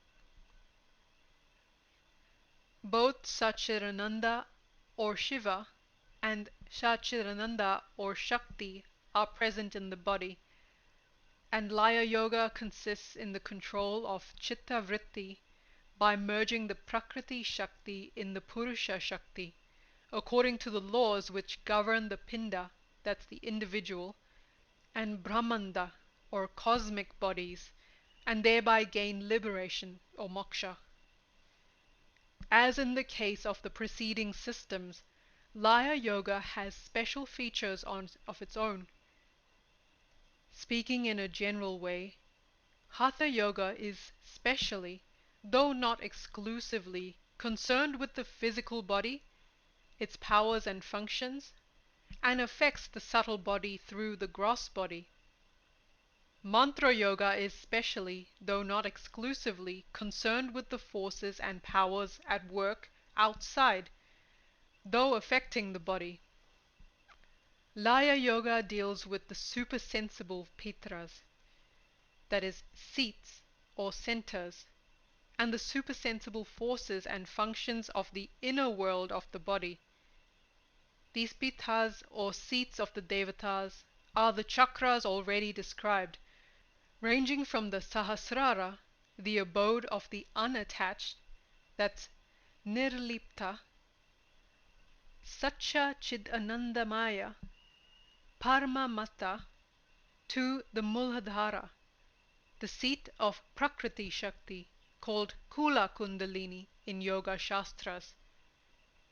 The object of this yoga is therefore to take and merge this Shakti in Purusha, where Samadhi is attained. In Hatha Yoga, the contemplation of light is in particular prescribed, though, as already stated, its dhyana is threefold. In Mantra Yoga, the material forms in which spirit clothes itself are contemplated. After Prakriti Shakti in the form of Kula Kundalini has, according to this method of Laya Yoga, been roused by constant practice, its reflection is manifested as a light between the eyebrows, which, when it is fixed by practice and contemplation, becomes the subject of Bindu Dhyana. Kundalini is aroused by various Hatha and other processes hereafter described. Methods are followed which are common to all systems, such as Yama, Niyama, Asana, though only a limited number of these and the mudras of Hatha Yoga are used. These belong to the physical processes, that is, Stula kriya, and are followed by Pranayama, Pratyahara, Dharana, Dhyana on Bindu, which are superphysical exercises, that is, Shukshma kriya. In addition to these are certain features peculiar to this yoga. There are, besides those already noted, Swarodhya, or the science relating to the nadis, Panchatattva chakra, Shukshma prana, and the like inner forces of nature, and the Laya kriya, leading through nada and bindu to the Samadhi, which is called Mahalaya. The hearing of the nada sounds are included under Pratyahara, and under Dharana, the rousing of Kundalini. As japa or recitation of mantra is the chief element of mantra yoga, and pranayama is the ordinary hatha yoga, so dharana is, with the last, as a preliminary, the most important part of Laya Yoga. It is to be observed, however, that pranayama is only a preliminary method to secure mastery of the breath. It is the lower door at which the already perfect in this matter need not enter. Some processes described are for practice, that's sadhana only. An expert or siddha can, it is said, raise and lower Kundalini Shakti within an hour. It is said that as Anahata, the Lord of Serpents, supports the whole universe, so is Kundalini, by whom the body is supported, the support of all yoga practice, and that as one forces open a door with a key, so the yogi should force open the door of liberation by the aid of Kundalini, who is known by various names such as the Shakti, Ishwari, Kutilangi, Bhujangi, Arundhati. This Shakti is the supreme Shakti or Parashakti in the human body, embodying all powers and assuming all forms. Thus, the sexual force is one of such powers and is utilized. Instead, however, of descending into gross seminal fluid, it is conserved as a form of subtle energy and rises to Shiva along with prana. It is thus made a source of spiritual life instead of one of the causes of physical death. With the extinction of sexual desire, mind is released of its most powerful bond. She, the serpent power, sleeps coiled up in the Muladhara, closing with her mouth the entry to the Shushumna, called the door of Brahman, or Brahmadwara. She sleeps above what is called the Kanda, or Kanda Yoni, which is 4 fingers in length and breadth, and is covered by a soft white cloth that is membrane of the egg of a bird. It is generally described as being 2 fingers above the anus and 2 fingers below the penis. From this Kanda spring the 72,000 nadis, which here both unite and separate. Kula Kundalini is the Shabda Brahman, and all mantras are her manifestation. For this reason, one of the names of this, the mantra devata, whose substance is letters, is Matrika, that is, the gentrix of all the universes. She is Matrika, for she is the mother of all, and not the child of any. She is the world consciousness, the Virat consciousness of the whole world. Just as in space sound is produced by movements of air, so also in the ether within the jiva's body, currents flow, owing to the movements of the vital air, that's pranavayu, and its inward and outward passage as inhalation and exhalation. Verse 12 describes Kundalini as the revered Supreme Parmeshwari, or Sovereign Lady, the omnipotent Kala in the form of Nada Shakti. She, the subtlest of the subtle, holds within herself the mystery of creation and the stream of ambrosia which flowers from the attributeless Brahman. By her radiance the universe is illumined, and by it eternal consciousness is awakened. That is, she both binds as creatrix and is the means as Vidya Shakti, whereby liberation may be attained. For this reason, it is said in the Hatha Yoga Pradapika that she gives liberation to yogis and bondage to the ignorant. For he who knows her knows yoga, and those who are ignorant of yoga are kept in the bondage of this worldly life. As verse 10 and 11 of the Shat-chakra-nirupana said, she, the world charmer, is lustrous as lightning. Her sweet murmur is like the indistinct hum of swarms of love-mad bees. She is the source of all speech. It is she who maintains all beings of the world by means of inspiration and expiration, and shines in the hollow of the Mula lotus like a chain of brilliant lights. Mantras are in all cases manifestations, or vibhuti, of Kula Kundalini herself, for she is all letters and dhvani, and the Paramatma itself. Hence, mantras are used in the rousing of Kundalini. The substance of mantras is the eternal Shabda, or consciousness, though their appearance and expression is in words. Words in themselves seem lifeless, but the mantra power which they embody is Siddha, that is, the truth and capable of teaching it, because it is a manifestation of Chaitanya, which is Satya itself.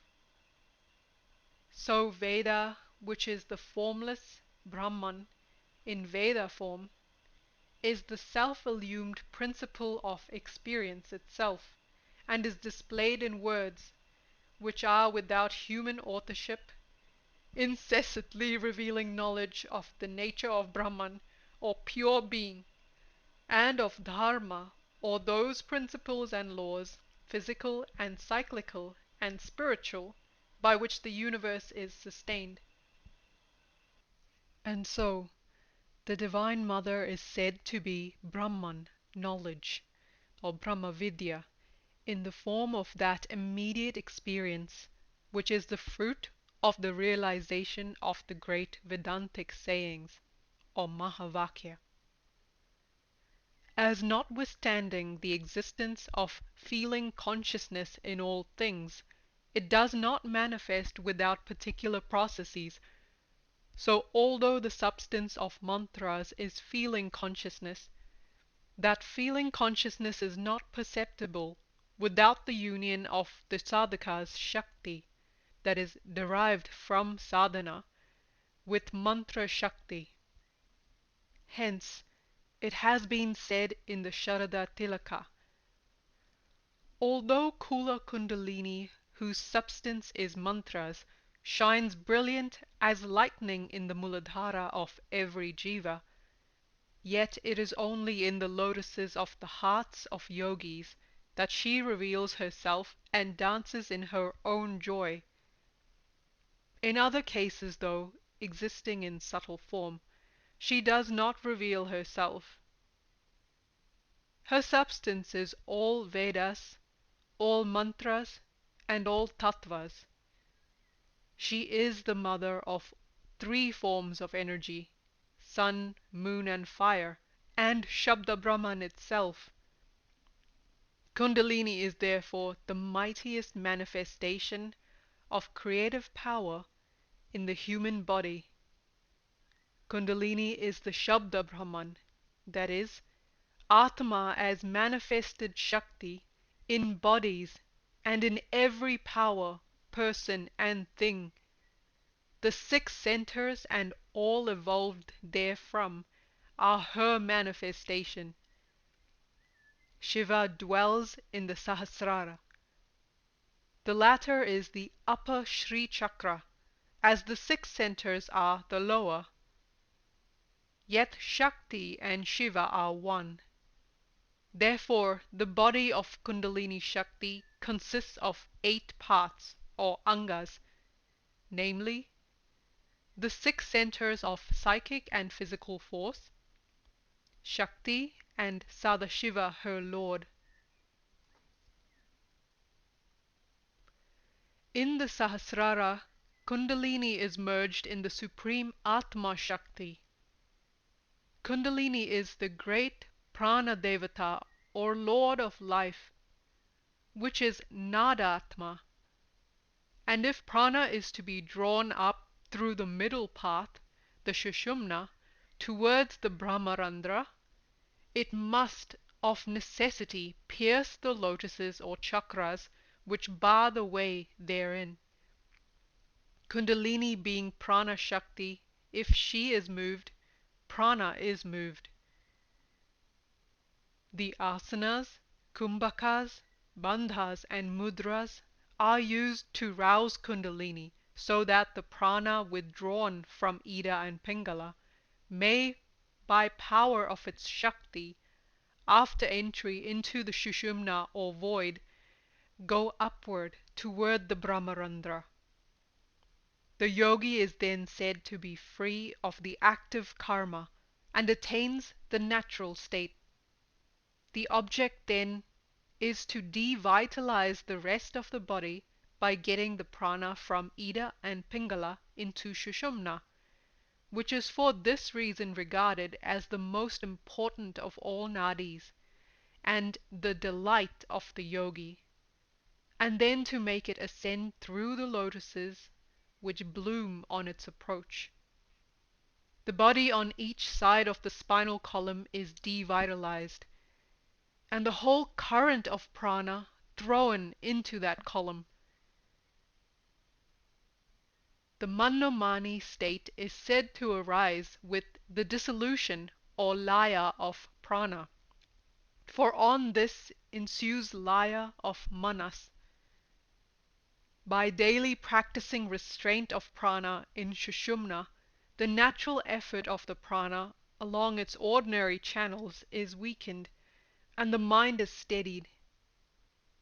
For when there is movement of prana, there is movement of mind. That is, it feeds upon its objects of the objective world. But when prana is in Sushumna, there is neither day nor night, for Sushumna devours time. When there is movement of prana, that is pranaspada, there is no cessation of vritti or mind functioning.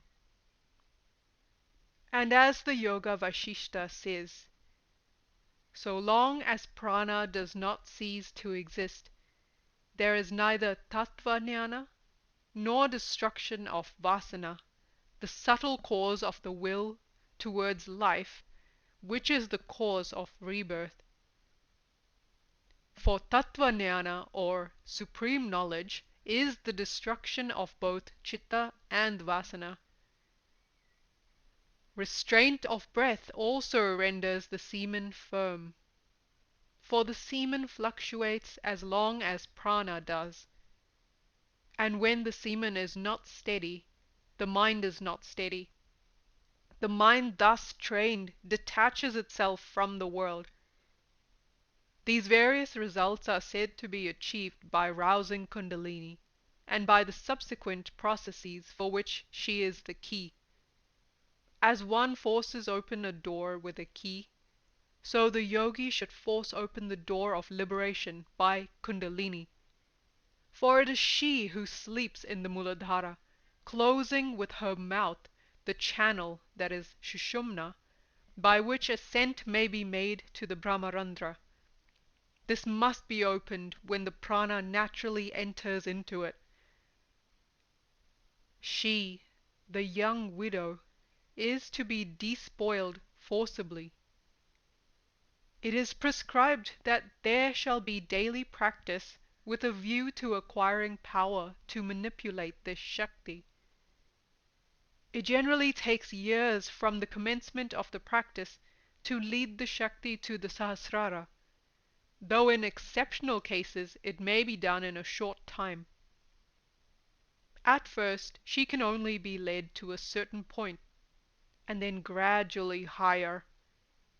He who has led her to a particular center can reach the same center more easily at the next attempt.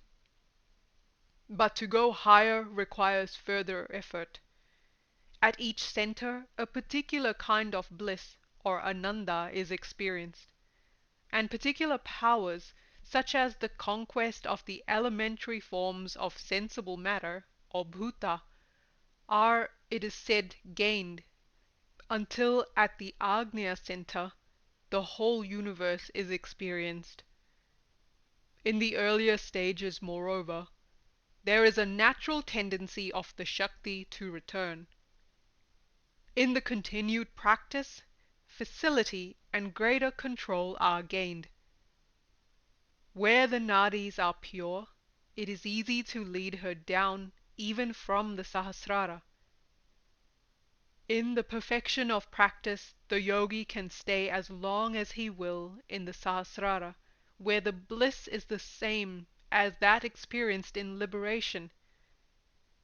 Or he may transfer himself into another body, a practice known to both the Indian and Tibetan tantras, in the latter of which is called phowa. The principle of all the methods to attain Samadhi is to get the prana out of the Ida and Pingala.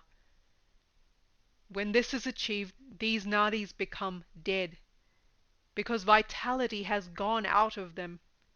The prana then enters the Sushumna, and after piercing, by the aid of Kundalini, the 6 chakras, in the Sushumna, becomes Laya or absorbed in the Sahasrara. The means to this end, when operating from the Muladhara, seem to vary in detail, but embody a common principle, namely, the forcing of prana downward and apana upward, that is, the reverse of their natural directions, by the Jalandhara and Mulabandha, or otherwise, when by their union the internal fire is increased. The position seems to be thus similar to a hollow tube in which a piston is working at both ends without escape of the central air, which thus becomes heated. Then the serpent force Kundalini, aroused by the heat thus generated, is aroused from her potential state called sleep, in which she lies curled up. She then hisses and straightens herself and enters the Brahmadwara, or enters into the Sushumna, when by further repeated efforts the chakras in the Sushumna are pierced. This is a gradual process, which is accompanied by special difficulties at the 3 knots or granthis, where Maya Shakti is powerful, particularly the abdominal knot, the piercing of which may, it is admitted, involve considerable pain, physical disorder, and even disease. As already explained, these knots are the points at which converge the chakras of each of these groups. Some of the above-mentioned processes are described in the present work, to which we now proceed, and which on this matter may be summarized as follows. The preliminary verse, and in reference to the verses 1, include the commentary, says that only those who are acquainted with the 6 lotuses can deal with them, and the first verse says that yoga, by means of the method here described, cannot be achieved without knowledge of the chakras and nadis. The first verse says that the Brahman will be realized. The next question is, how is this effected?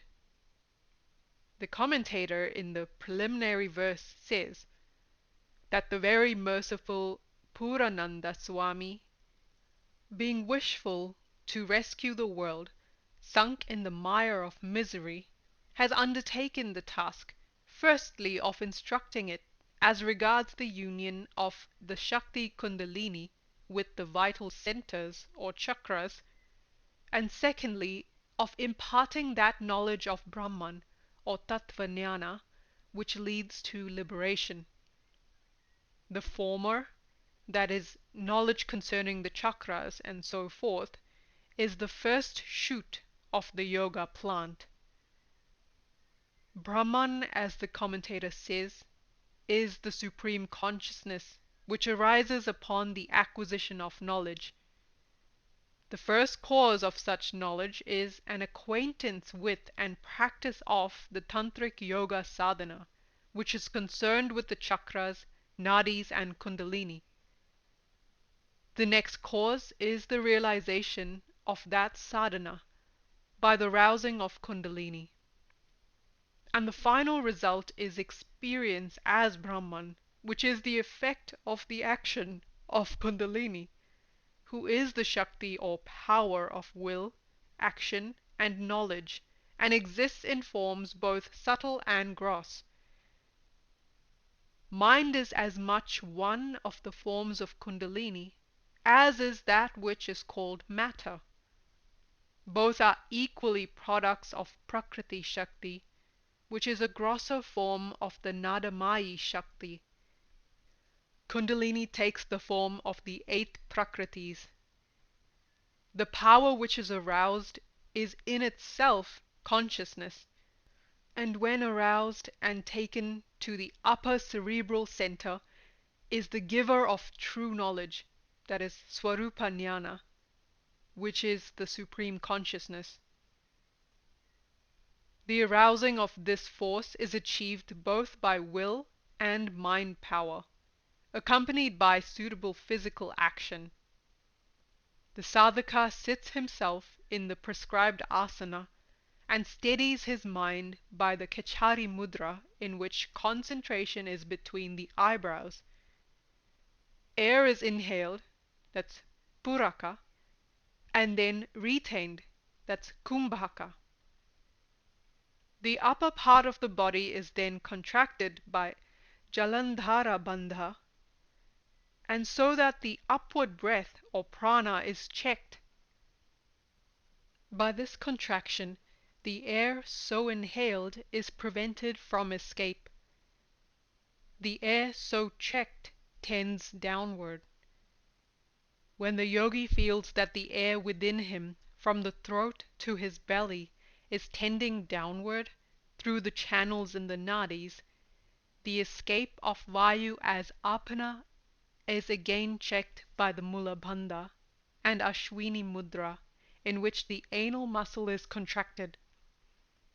The air or vayu, thus stored, becomes an instrument by which, under the direction of mind and will, the potentialities of the vital force in the Muladhara may be forced to realization. The process of mental concentration on this center is described as follows. With mental japa of the mantra prescribed and acquisition thereby of mantra Shakti, Jivatma or individual consciousness, which is thought of as being in the shape of the tapering flame of a lamp, is brought from the region of the heart to the Muladhara. Jivatma here spoken of is the Atma of the subtle body, that is, the Antakarana or mind as Buddhi and Manas, the faculties of sense or mind, operating to receive impression through the sense organs, and prana, the constituents of the second, third, and fourth bodily sheaths. Following such concentration and impact of the retained vayu on this center, the vayu is again raised with the bija yam. A revolution from left to right is given to the air of kama or kandarpa. This is a form of Ichacha Shakti.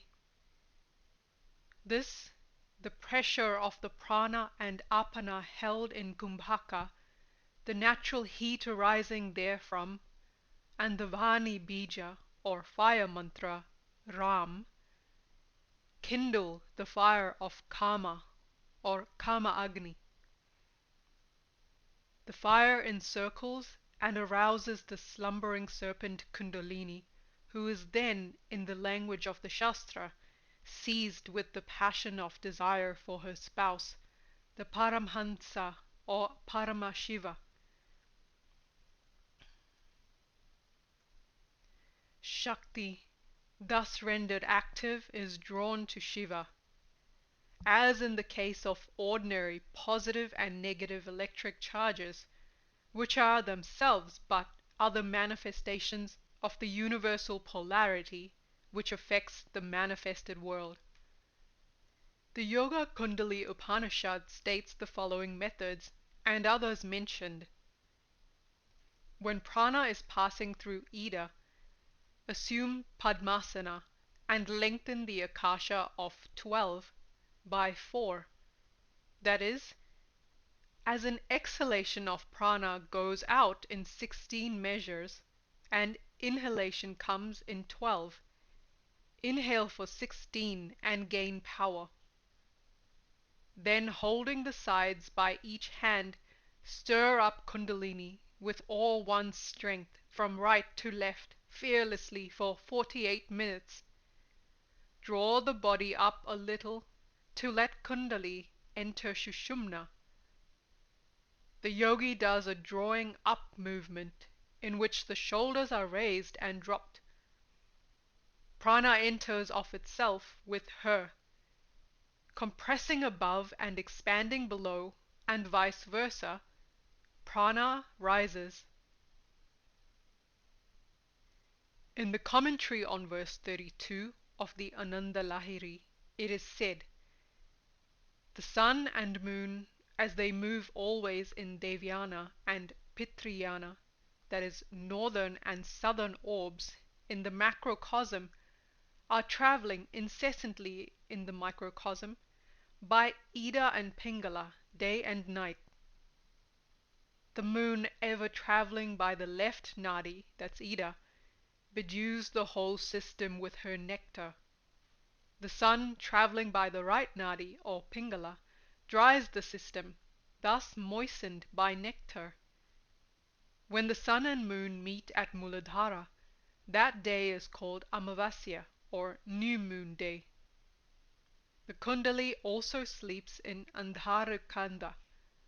When a yogi whose mind is under control is able to confine the moon in her own place and also the sun, then the moon and sun become confined, and consequently the moon cannot shed its nectar, nor the sun dry it. Next, when the place of nectar becomes dried by the fire with the help of Vayu, then the Kundali wakes up, for want of food, and hisses like a serpent. Afterward, breaking through the 3 knots, or granthis, she runs to Sahasrara and bites the Chandra, that's moon, which is in the middle of the same. Then the nectar begins to flow and wets the other Chandra Mandala in Agnya Chakra. From the latter, the whole body becomes bedewed with nectar. Afterward, the 15 eternal kalas of Chandra in Agnya go to Vishuddhi and move thereon. The Chandra Mandala in Sahasrara is called Baindava. 1 kala remains there always. That kala is nothing but Chit itself, which is also called Atman. We call her Tripura Sundari. It is understood by this that in order to rouse the Kundali, one should practice in the lunar fortnight alone, and not in the solar one.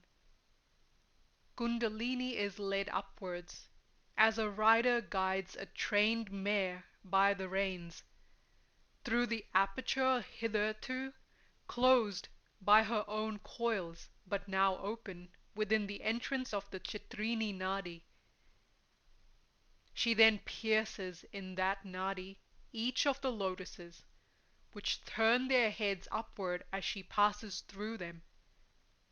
As Kundalini, united with the subtle Jivatma, passes through each of these lotuses, she absorbs into herself the regnant tattvas of each of these centers, and all that has been above described to be in them.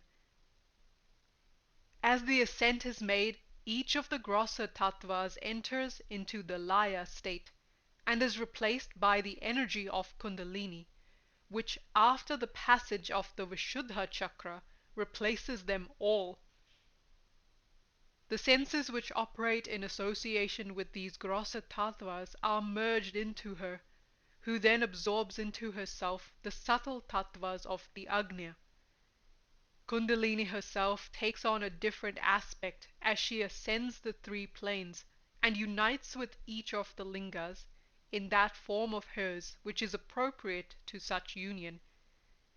For whereas in the Muladhara she is the Shakti of all in their gross or physical manifested state, that is Virat, at the stage of Agnya she is the Shakti of the mental and psychic or subtle body, that's Hiranyagarbha, and in the region of the Sahasrara she is the Shakti of the spiritual plane, or Ishvara, which though itself is in its Shiva aspect undifferentiated, contains in its power aspect all lower planes in a concealed potential state.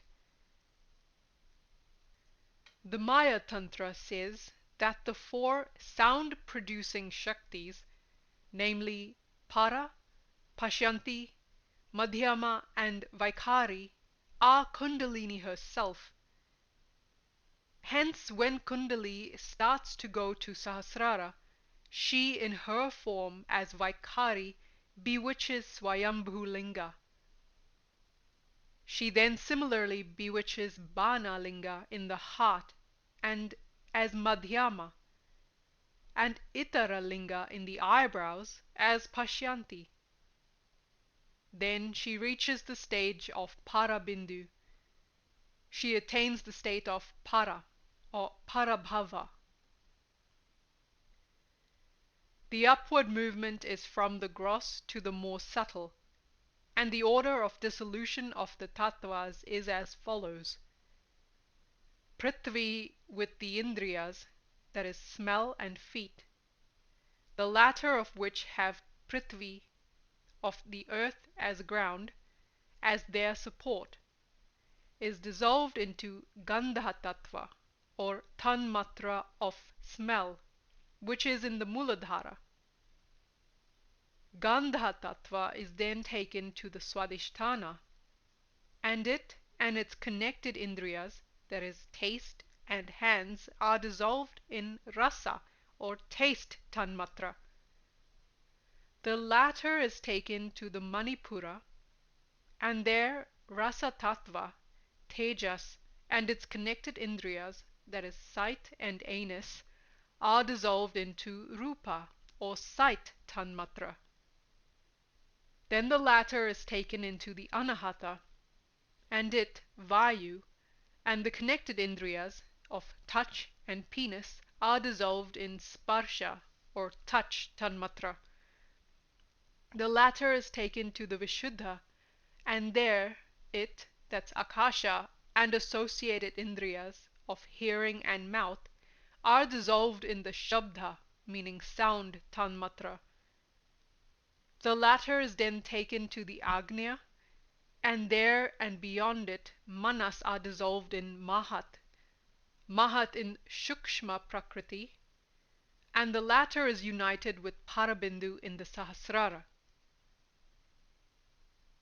In the case of the latter merger, there are various stages which are mentioned in the text, verse 52, as of Nada into Nandata, Nandata into Vyapika, Vyapika into Samani, Samani into Unmani, and the latter into Vishnu Yavaktra or Pumbindu, which is also Param Shiva. When all the letters have been thus dissolved, all the 6 chakras are dissolved as the petals of the lotuses bear the letters. On this upward movement, Brahma, Savitri, Dakini, the Devas, Matrikas, and Vrittis of the Muladhara are absorbed in Kundalini, as is also the Mahi Mandala or Prithvi and the Prithvi Bija, Lam, into which it passes. For these bijas or sound powers express the subtle mantra aspect of that which is dissolved in them. Thus, earth springs from and is dissolved in its seed or bija, which is that particular aspect of the creative consciousness which propelled it. The uttered mantra or Vaikari Shabda or Lam is the expression in gross sound of that. When the Devi leaves the Muladhara, that lotus which, by reason of the awakening of Kundalini and the vivifying intensity of the pranic current, had opened and turned its flower upward, again closes and hangs its head downward. As Kundalini reaches the Swadhisthana, that lotus opens out and lifts its flower upward. Upon her entrance, Vishnu, Lakshmi, Saraswati, Rakini, Matrikas and Vritti, Vaikundhadhama, Golaka, and the Deva and Devi residing therein are dissolved in the body of Kundalini. The Prithvi or earth bija Lam is dissolved in the tattva water, and water converted into its bija vam remains the body of Kundalini. When the Devi reaches the Manipura chakra or Brahma Granthi, all that is in that chakra merges in her. The Varuna bija vam is dissolved in fire, which remains in her body as the bija ram. The Shakti next reaches the Anahata chakra, which is known as the knot of Vishnu or Vishnu Granthi, where also all which is therein is merged in her. The bija of fire, Ram, is sublimed in air, and air converted into its bija, Yam, is absorbed in Kundalini. She then ascends to the abode of Bharati or Saraswati, the Vishuddha chakra. Upon her entrance, Arhanarishvara Shiva, Shakini, the 16 vowels, mantra, and so forth are dissolved in her. The bija of air, Yam, is dissolved in ether, which itself being transformed into the bija, Ham, is merged in the body of Kundalini, piercing the concealed Lalana chakra. The Devi reaches the Agnya, known as the knot of Rudra or Rudra Granthi, where Parama Shiva, Siddhakali, the Devas, and all else therein are dissolved in her. The length the bija or of Vyoma, that's ether, or Ham, is absorbed into the subtle tattvas of the Agnya, and then into the Devi. After passing through the Rudra Granthi, Kundalini unites with Paramashiva. As she proceeds upward from the two-petaled lotus, the Nirlamba Puri, Pranava, Nada, and so forth are merged in the Devi. She has thus, in her progress upward, absorbed in herself the 23 tattvas, commencing with the gross elements and then remaining herself Shakti as consciousness, the cause of all Shaktis, unites with Paramashiva, whose nature is one with hers. By this method of mental concentration, aided by the physical and other processes described, the gross is absorbed into the subtle, each dissolving into its immediate cause, and all into the Chitta Atma, or the Atma which is Chit. In language borrowed from the world of human passion, which is itself but a gross reflection on the physical plane of corresponding, though more subtle, supersensual activities and bliss, the Shakti Kundalini who has been seized by desire for her Lord is said to make swift way for him, and kissing the lotus mouth of Shiva, enjoys him. By the term Samarsya is meant the sense of enjoyment arising from the union, that is Samarsya, of male and female. This is the most intense form of physical delight, representing on the worldly plane the supreme bliss arising from the union of Shiva and Shakti on the spiritual plane. So Daksha, the Dharma Shastraka, says, "The Brahman is to be known by itself alone, and to know it is as the bliss of knowing a virgin." Similarly, the sadhaka in Laya Siddhi Yoga, thinking of himself as Shakti and the Paramatma as Purusha, feels himself in union or Sangama with Shiva, and enjoys with him the bliss which is Shringa Arasa, the first of the 9 rasas, or the love sentiment and bliss. This Adhirasa, or Shringara, which is aroused by Sattva Guna, is impartile, self-illuminating, bliss, whose substance is chit. It is so intense and all-exclusive as to render the lover unconscious of all other objects of knowledge, and the own brother of Brahma bliss. But as the Brahma bliss is known only to the yogi, so, as the Almakara Shastra last cited observes, even the true love bliss of the mortal world is known only to a few knowers, such as poets and others. Sexual as well as other forms of love are reflections or fragments of the Brahman bliss. This union of the Shakti Kundalini with Shiva in the body of the sadhaka is that question of the Sattvika Panchatattva, which the Yogini Tantra says is the best of all unions for those who have already controlled their passions and are thus yati. Of this, the Laya-Krama says, they with the eye of knowledge see the stainless Kala united with Chidananda on Nada.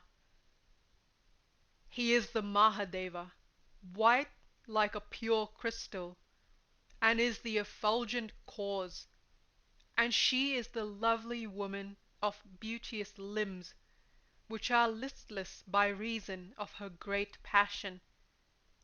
On their union nectar or amrita flows, which in ambrosial stream runs from the Brahmarandra to the Muladhara, flooding the Shudra Brahmananda or microcosm, and satisfying the Devata of its chakras. It is then that the sadhaka, forgetful of all in the world, is immersed in ineffable bliss. Refreshment, increased power and enjoyment follows upon each visit to the well of life. In the Chintamani-stava attributed to Sri Shankaracharya, it is said, this family woman, that is Kundalini, entering the royal road, that's Shushumna, taking rest at intervals in the sacred places, that's the chakras, embraces the Supreme Husband, that's Parashiva, and makes nectar to flow, that's from the Sahasrara. The Guru's instructions are to go above the Agnya chakra, but no special directions are given. For after this chakra has been pierced, the sadhaka can and indeed must reach the Brahmasthana, or abode of Brahman, unaided by his own effort. Above the Agnya, the relationship of Guru and Shishya, that's master and disciple, ceases. Kundalini having pierced the 14 knots or granthis, 3 lingas, 6 chakras, and 5 shivas which they contain, and then herself drunk on the nectar which issues from Parashiva, returns along the path whence she came to her own abode, that's the Muladhara. As she returns, she pours from herself into the chakras all that she had previously absorbed therefrom. In other words, as her passage upward was Laya-Krama, causing all things in the chakra to pass into the Laya state, that's dissolution, so her return is Shrishti-Krama, as she recreates or makes them manifest. In this manner she again reaches the Muladhara, when all that has been already described to be in the chakras appears in the positions which they occupied before her awakening. In fact, the descending Jivatma makes for himself the idea of that separated, multiple, and individualized world which passed from him as he ascended to and became one with the cause. She, as consciousness, absorbs what she as conscious power projected. In short, the return of Kundalini is the setting again of the Jivatma in the phenomenal world of the lowest plane of being, after he had been raised therefrom in a state of ecstasy or Samadhi. The yogi thus knows, because he experiences, the nature and state of spirit and its pathway to and from the Mayak and embodied world. In this yoga, there is a gradual process of involution of the gross world with its elements into its cause. Each gross element, or Mahabhuta, together with the subtle element, or Tanmatra, from which it proceeds, and the connected organ of sense, that's Indriya, is dissolved into the next above it, until the last element, ether, with the Tanmatra sound and manas, are dissolved in egoism or ahamkara, of which they are vikritis.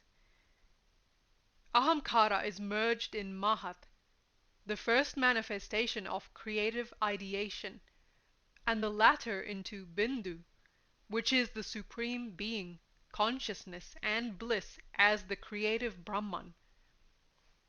Kundalini, when aroused, is felt as intense heat. As Kundalini ascends, the lower limbs become inert and cold as a corpse. So also does every part of the body when she has passed through and leaves it.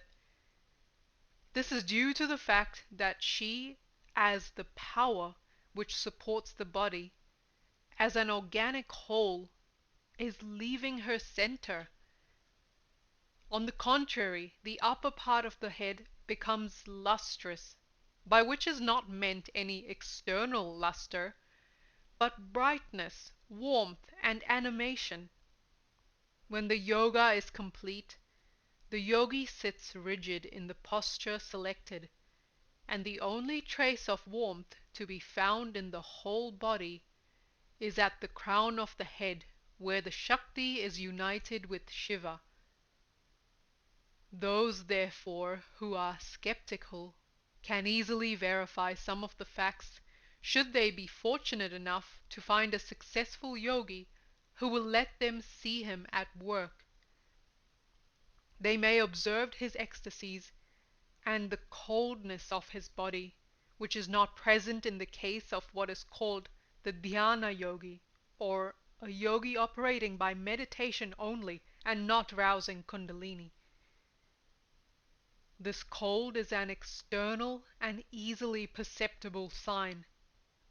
Its progression may be seen, obviously, denoting the passing away of something which supplied the previous heat. The body seems lifeless, indicating that its supporting power has, though not entirely, left it. The downward return of the Shakti thus moved is on the other hand indicated by the reappearance of warmth, vitality, and the normal consciousness. The return process is one of evolution from the highest state of attainment to the point of departure. Though not dealt with in this work, reference here may be made to the sadhana accompanying the return of Kundalini to her resting place in the ritual practice called Bhuta Shuddhi, where the ascent and descent are imagined only. The sadhaka, thinking of the Vayu Bija Yam as being in the left nostril, inhales through Ida, making japa of the bija 16 times. Then closing both nostrils, he makes japa of the bija 64 times.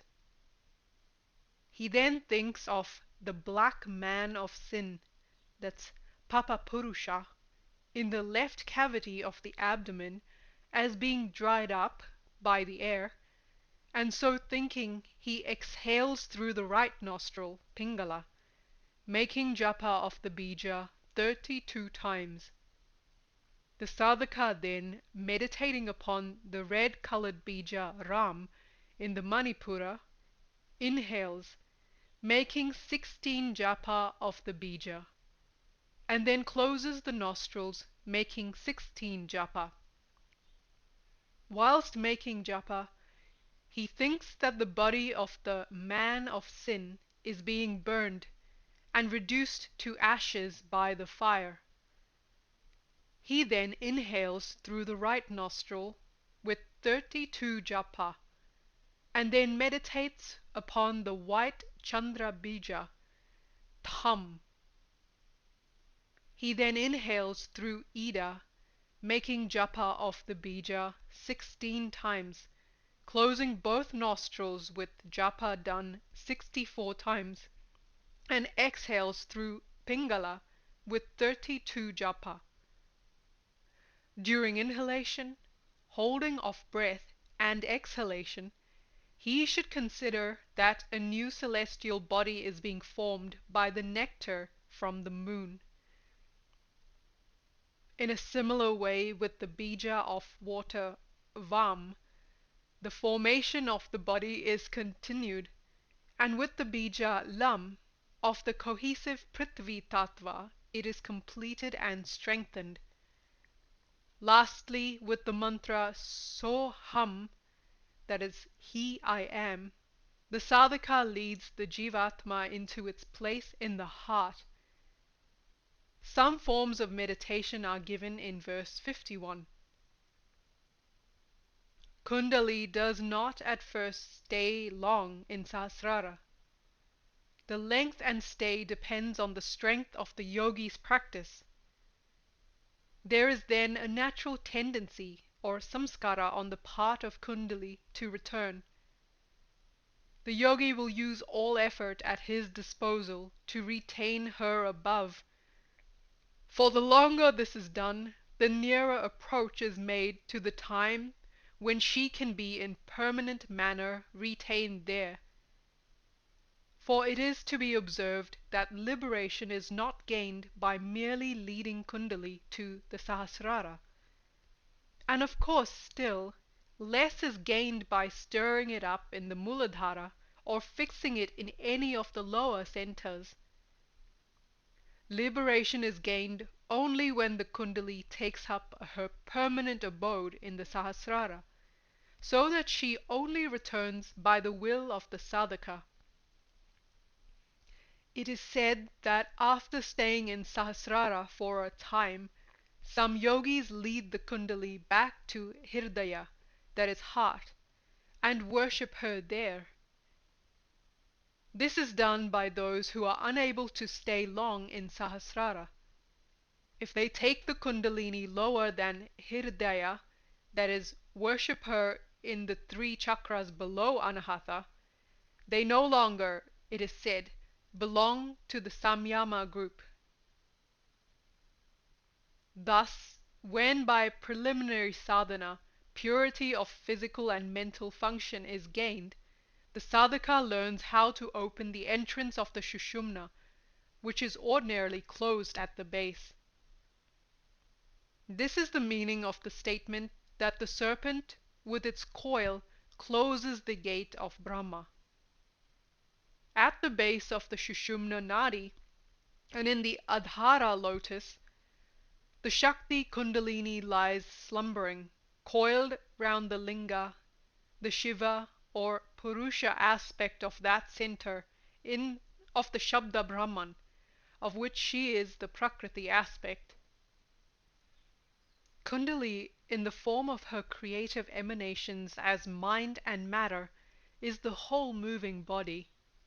But she herself exists at the Muladhara, or earth center, as a gross aspect of Shakti in its sleeping form. This is the normal abode of the Shakti, who is the Shabda Brahman.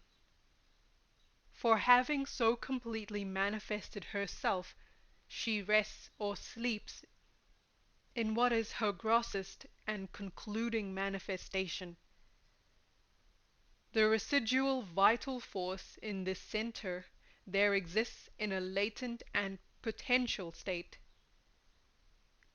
If its aid towards yoga is sought, the first process must be that by which the serpent is aroused from its slumber. In other words, this force is raised from its latent potential state to one of activity, and there reunited with itself in its other aspect as the static light which shines in the cerebral center.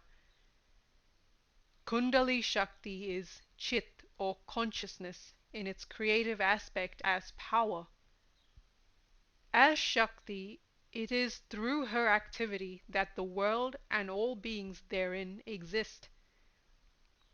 Prakriti Shakti is, in the Muladhara, in a state of sleep, that is, latent activity, looking outwards. It is because she is in this state of latent activity that through her all the outer material world functions of life are being performed by man.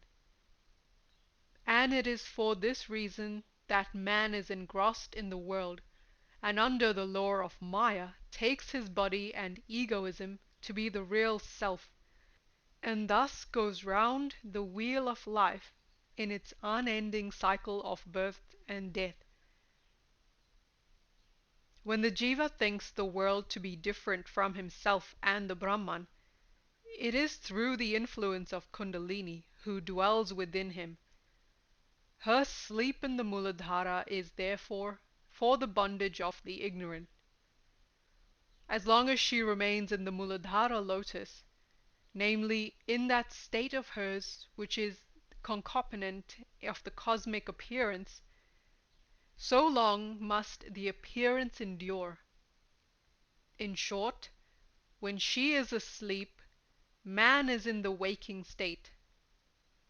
Hence it is said that the Shakti of the initiate is awake, that of the Pashu is asleep. She is therefore aroused from sleep, and when awake returns to her Lord, who is but herself in another aspect. Her return is, in fact, the withdrawal of that activity of hers which produces the world of appearances, and which with such withdrawal disappears. For on her upward path she absorbs into herself all the tattvas which had emanated from her. The individual consciousness of the yogi, the jivatma, being united with the world consciousness in her, or kundali, then becomes the universal consciousness, or paramatma, from which it appeared to be different only by reason of the world creating activity of kundali, which is thus withdrawn. The establishment through her of the pure state of being, consciousness, bliss, is Samadhi. In short, Kundali is the individual bodily representative of the great cosmic power or Shakti, which creates and sustains the universe. When this individual Shakti manifesting as the individual consciousness or Jiva is merged in the consciousness of the Supreme Shiva, the world is for such Jiva dissolved, and liberation or mukti is obtained. Under, however, the influence of the cosmic Shakti, the universe continues for those who are not liberated until the great dissolution or Mahapralaya, at the close of which the universe again evolves into those jivas whose karma had not been exhausted and who have therefore not been liberated. The rousing and stirring up of Kundali or Kundali Yoga is thus a form of that merger of the individual into the universal consciousness, or union of the two, which is the end of every system of Indian yoga. Pandit R. Ananta Shastri says, the Samya method of worshipping Shakti, called Samaya Chara, is dealt with in 5 treatises whose reputed authors are the great sages Sanaka, Sananda, Sanat Kumara, Vashishta, and Shuka. The following is a summary of the teachings contained in these Samya Agamas, each of which goes after the name of its author. The Shakti or energy, the development of which is the subject of these treatises, is called Kundalini. The place where it resides is called Muladhara, or original abode. By a successful development and working on this Shakti, the liberation of the soul is attained. In the ordinary condition, Kundalini sleeps quietly at the Muladhara. The first purpose of the practitioners is to awaken this sleeping snake, and this is effected in two ways. Number one, by tapas. Here tapas refers to the process of pranayama, which means the regulation of the breath and holding it for stated periods of time. This is also the course advocated by the Yoga Shastras. The second, by mantras. The pupil is initiated in the chanting of certain mantras, which he has to repeat a fixed number of times at particular hours of the day, all the while having before his mind's eye the figure of the murti or god connotated by the mantra he chants. The most important of these mantras is said to be Panchadashi. When it is thus roused up, the Kundalini ascends from the Muladhara, where it was sleeping, to the next higher center called Swadhisthana. Thence, with great effort, this Shakti is carried to the following centers in regular ascending order: Manipura, or full of rays; Anahata, meaning sound, not emanating from the collision of bodies. The Shakti here is transformed into sound. Vishuddhi, meaning place of purity. Here it becomes a pure sattvic element. Agnya, meaning a little knowledge. At this stage the practitioner may be said to have so far been successful in securing a command over his Shakti, which now appears to him, though only for a moment, in the form of a sharp flash of lightning. The passage of the Kundalini from the Muladhara through the above centers of energy up to Agnya constitutes the first part of the ascent. The disciple who takes to this practice has to undergo a course of upasana, meaning contemplation and worship of the prescribed deity, and mantra japa, meaning chanting of incantations, into which he will be initiated by his guru, that's your teacher or guide. The 6 centers of energy above enumerated from Muladhara to Agnya, joined together by imaginary straight lines, form a double-faced triangle, a hexagon, a 6-pointed star, which is called the Shri Chakra in Sanskrit. The Anahata center, or the heart, is the critical point in the course of this ascent, and hence much is found written in the Agamas about this center. These centers in the body of man have their correspondence in the cosmic planes, and each of these has its own quality or guna and a presiding deity. When the disciple ascends center by center, he passes through the corresponding lokas or cosmic planes. The following table gives the correspondence, guna and presiding deities. For Muladhara, at the stage when Shakti is roused up, the loka or cosmic plane is Bhuvaloka. The guna or quality is tamas, and the presiding deity is Agni or fire.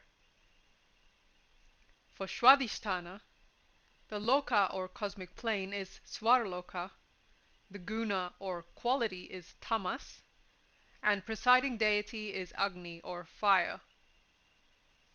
For Manipura, the loka is Maharloka, guna is Rajas, and presiding deity Sun. For Anahata, the loka is Janaloka, guna is Rajas, and presiding deity Sun. For Vishuddhi, the loka is Tapoloka, guna Sattva, and presiding deity Moon. And for Agnya, the loka is Satyaloka, guna Sattva, presiding deity Moon. If one should die after attaining any of these stages, he is born again, having all the advantages of the stages gained. Thus, a man dies after leading the Shakti to the Anahata. In his next birth, he begins where he has last left, and leads the Shakti onwards from the Anahata. This aspiration to unify one's soul with the Eternal One has been held by some to be an attempt of a tamasa origin, to rid itself of all tamas and rajas in it. Therefore, the aspirant in the first and second stages is said to have more tamas than in the succeeding stages, and to be therefore in the tamasic stage, which is presided over by Agni. In the next two stages he is similarly said to be in the rajasic stage, presided over by the sun. In the next two he is in the sattvic stage, presided over by the moon, the deity which is assigned a higher plane than the sun and Agni. But it is to be noticed that the aspirant does not get at pure sattva until he passes on to the sahasrara, and that tamas, rajas, and sattva referred to in the above are all but relative, and bear no comparison with their common exception. Kundalini is the grossest form of the Chit, the 24th tattva, which lives in the Muladhara. Later on we shall have to speak of it in detail in our treatment of the second part of the aspirant's ascent. This Kundalini, as soon as it is awakened, is in the Kumari or girl stage. On reaching the Anahata, it attains the Yoshit stage or womanhood. Hence the indication that this is the most difficult and important step in that ascent. The next stage is in the Sahasrara, of which we shall speak hereafter, and the Shakti in that stage is called Pativrata, or devoted to husband. The second part of the ascent of Kundalini consists of only one step. The Shakti should be taken into the Sahasrara from the Agnya where we left her. The Sahasrara, 1,000-petaled lotus, forms in itself a Shri chakra. The description of this place in Sanskrit is too difficult to be rendered satisfactorily into English. In the Sahasrara, there is a certain place of luster known as Chandraloka, a world of nectar. In this place live in union the Sat and the Chit, the 25th and the 24th tattvas. The Chit or Shuddha Vidya is also called Sadhakya, the 16th kala of the moon. These two tattvas are always in union, and this union itself is taken to be the 26th tattva. It is this union of Sat and Chit that is the goal of the aspirant. The Kundalini, which has been led all the way to the Sahasrara, should be merged into this union. This is the end of the aspirant's journey. He now enjoys beatitude itself. But this Kundalini does not stay in the Sahasrara for a long time. It always tends to return, and does return to its original position. The process should again and again be repeated by the aspirant several times, until the Shakti makes a permanent stay with her Pati or husband, namely Sadashiva, or until union of Sadashiva and Chit is complete and becomes Pativrata, as already mentioned. The aspirant is then a Jivan Mukta, or pure Sattva. He is not conscious of his material limitation of the soul. He is all joy and is the eternal self. See verse 9 and 10. So much of Samaya Chara. Now to the other methods of Shakta worship. The Kaulas worship the Kundalini without rousing her from her sleep in the Muladhara, which is called Kula, and hence Kaulas. Beyond the Muladhara they do not rise. They follow the Vamachara or black magic, and gain their temporal objects and enjoy. They are not liberated from birth and death. They do not go beyond this earth. Nay, more, the Kaulas are now so far degraded that they have left off altogether the worship of the Kundalini in the Muladhara, and have betaken themselves to practices most inhuman, which are far from being divine. The Mishras are far above the Kaulas. They perform all karmas, worship the Devi or Shakti in the elements, such as the sun and air and so forth, and do upasana with yantras made of gold or other metals. They worship the Kundalini, awake her, and attempt to lead her on. Some of the Mishra worshippers rise even as far as the Anahata. We learn from the commentators that this whole subject of Shakti worship is treated of in detail in the Taittiriya Aranyaka, the first chapter. Some of them even quote from that Aranyaka in support of their explanations. This subject is vast and a very difficult one. It is not possible for one to go into the intricacies of the subject unless one be a great guru of vast learning and much personal experience. Great works have been written on even single points in the ascent of the aspirant up to the psychic centers. The followers of the Samya group are prohibited from worshipping Devi in the macrocosm. They should worship her in any of the chakras in the human body, choosing that center which their practice and ability permits them to reach. They should contemplate on Devi and her lord Shiva as having the same abode, or occupying the same position, in performing the same functions, having the same form, and as having the same name. Thus, in worshipping the Devi in Andhara Chakra, Shiva and Shakti have Muladhara for their seat, both of them occupying the position of dancers. Both together perform the function of creating the universe. Both are red in color. Shiva is called Bhairava and Shakti Bhairavi. Similarly for other chakras mentioned in the preceding shlokas.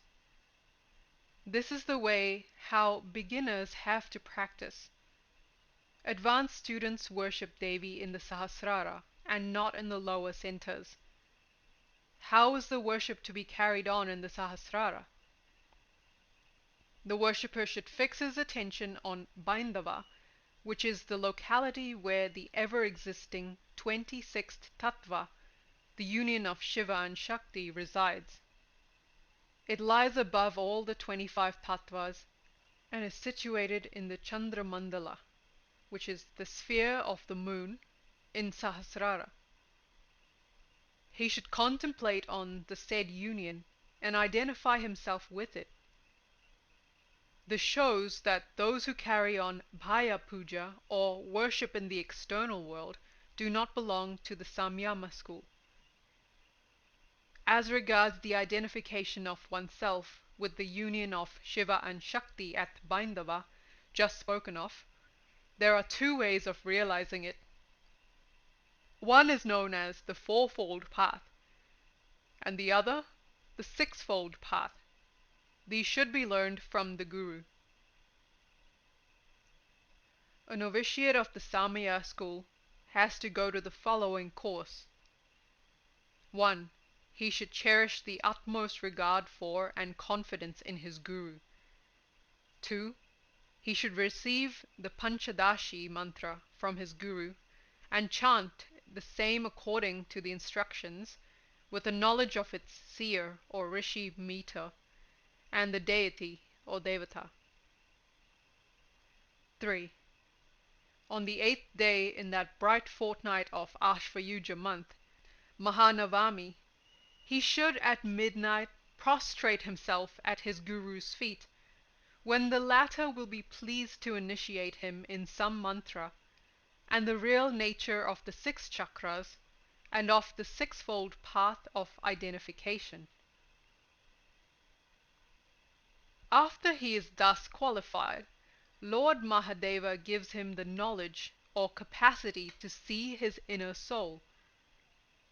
Then the Kundalini awakes, and going up suddenly to Manipura, becomes visible to the devotee practitioner. Thence he has to take her slowly to the higher chakras, one after another, and there he performs the prescribed worship, and she will appear to him more and more clearly. When the Agnya chakra is crossed, the Kundalini quickly darts away like a flash of lightning to Sahasrara, and enters the island of gems, surrounded by the kalpa trees in the ocean of nectar, unites with Sadashiva there and enjoys with him. The practitioner should now wait outside the veil until Kundalini returns to her own place, and on her return continue the process until she is joined forever with Sadashiva in the Sahasrara and never returns. The process hereto described and others of similar nature are always kept secret. Yet the commentator says he has, out of compassion towards his disciples, given here an outline of the method. Even in the mere expectation of the return of Kundalini from Sahasrara, the aspirant feels Brahmananda, that is Brahma bliss. He who has once taken Kundalini to Sahasrara is led to nothing but moksha, that's liberation, if he has no other expectation. Even if any of the Samaya practitioners have some worldly expectations, they must still worship in the microcosm only. Shubha Gaudiya and other famous works on Sri Vidya say that the practitioner should concentrate his mind on Devi, who resides in Surya Mandala, meaning the sun's disk, and so on. This statement is not a variance with the teaching contained in this book, for the Surya Mandala referred to applies to the Pinanda, or microcosm, and not the Brahmanda, or macrocosm. Similarly, all the verses advocating outer worship are to be applied to the corresponding objects in the Pinanda. The last, highest, and most difficult form of yoga is Raja Yoga. By means of mantra, Hatha, and Laya Yoga, the practitioner, by gradual attainment of purity, becomes fit for Savikalpa Samadhi. It is through Raja Yoga alone that he can attain to Nirvikalpa Samadhi. The former Samadhi, or ecstasy, is one in which, unless it perfects into the second kind, there is a return to the world and its experience. This is not so in the Samadhi of Raja Yoga, in which there is not the slightest seed of attachment to the world, and in which therefore there is no return thereto, but eternal unity with Brahman. The first three kinds of yoga prepare the way for the fourth. In the Samadhi of Mantra Yoga, the state of Mahabhava is attained, marked by immobility and speechlessness. In the Samadhi of Hatha Yoga, respiration ceases, and to outward experience, the yogi is without sign of animation and is like a corpse. In the Samadhi of Laya Yoga described in this book, the yogi has no outer consciousness and is also immersed in the ocean of bliss. The Samadhi of Raja Yoga is complete, that is Chit Swarupa Bhava, and final, that's Nirvikalpa liberation. There are, it is said, 4 states of detachment or vairagya from the world, corresponding to the 4 yogas, the mildest form of vairagya being the mark of the first or mantra yoga, and the greatest degree of detachment being the mark of the highest yoga or Raja Yoga. Another mark of distinction is the prominence given to the mental side. All yoga is concerned with mental practices, but this is more specially so of Raja Yoga, which has been described as the discrimination of the real from the unreal, that is, the infinite and enduring from the finite and transient, by reasoning with the help of the Upanishads and the recognized systems of philosophy. The English reader must not, however, identify it with mere philosophizing. It is the exercise of reason by the morally pure and intellectually great under the conditions and subject to the discipline above described with vairagya or renunciation. In the man of knowledge or jnani, buddhi or reason holds full sway.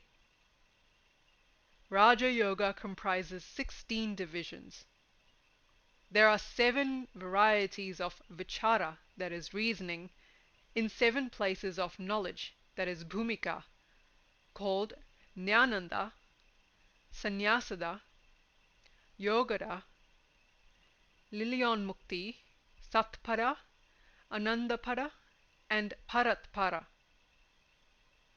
By exercising therein, the Raja Yogi gradually effectively practices the 2 kinds of dharana, Prakriti-yasharya and Brahmacharya, depending on nature or Brahman respectively. There are 3 kinds of dhyana, whereby the power of self-realization is produced. There are 4 forms of samadhi. There are 3 aspects of Brahman. Its gross aspect as immanent in the universe, known as Virat Purusha, its subtle aspect as creator, preserver and dissolver of all this as the Lord Ishvara, and the supreme aspect beyond, that is Sat-chid-ananda. Raja Yoga lays down different modes of dhyana for the 3 aspects. Of the 4 samadhis won by these exercises, in the 2 first, or savichara, there is still a subtle connection with the conscious working, or the power of vichara, that is reasoning, discernment. But the last 2 are without this, or nirvichara. On reaching this 4th state, the Raja Yogi attains liberation, even when living in the body, that is Jivan Mukta, and is severed from the Karmashaya. In the general view, it is only by Raja Yoga that this Nirvikalpa Samadhi is attained,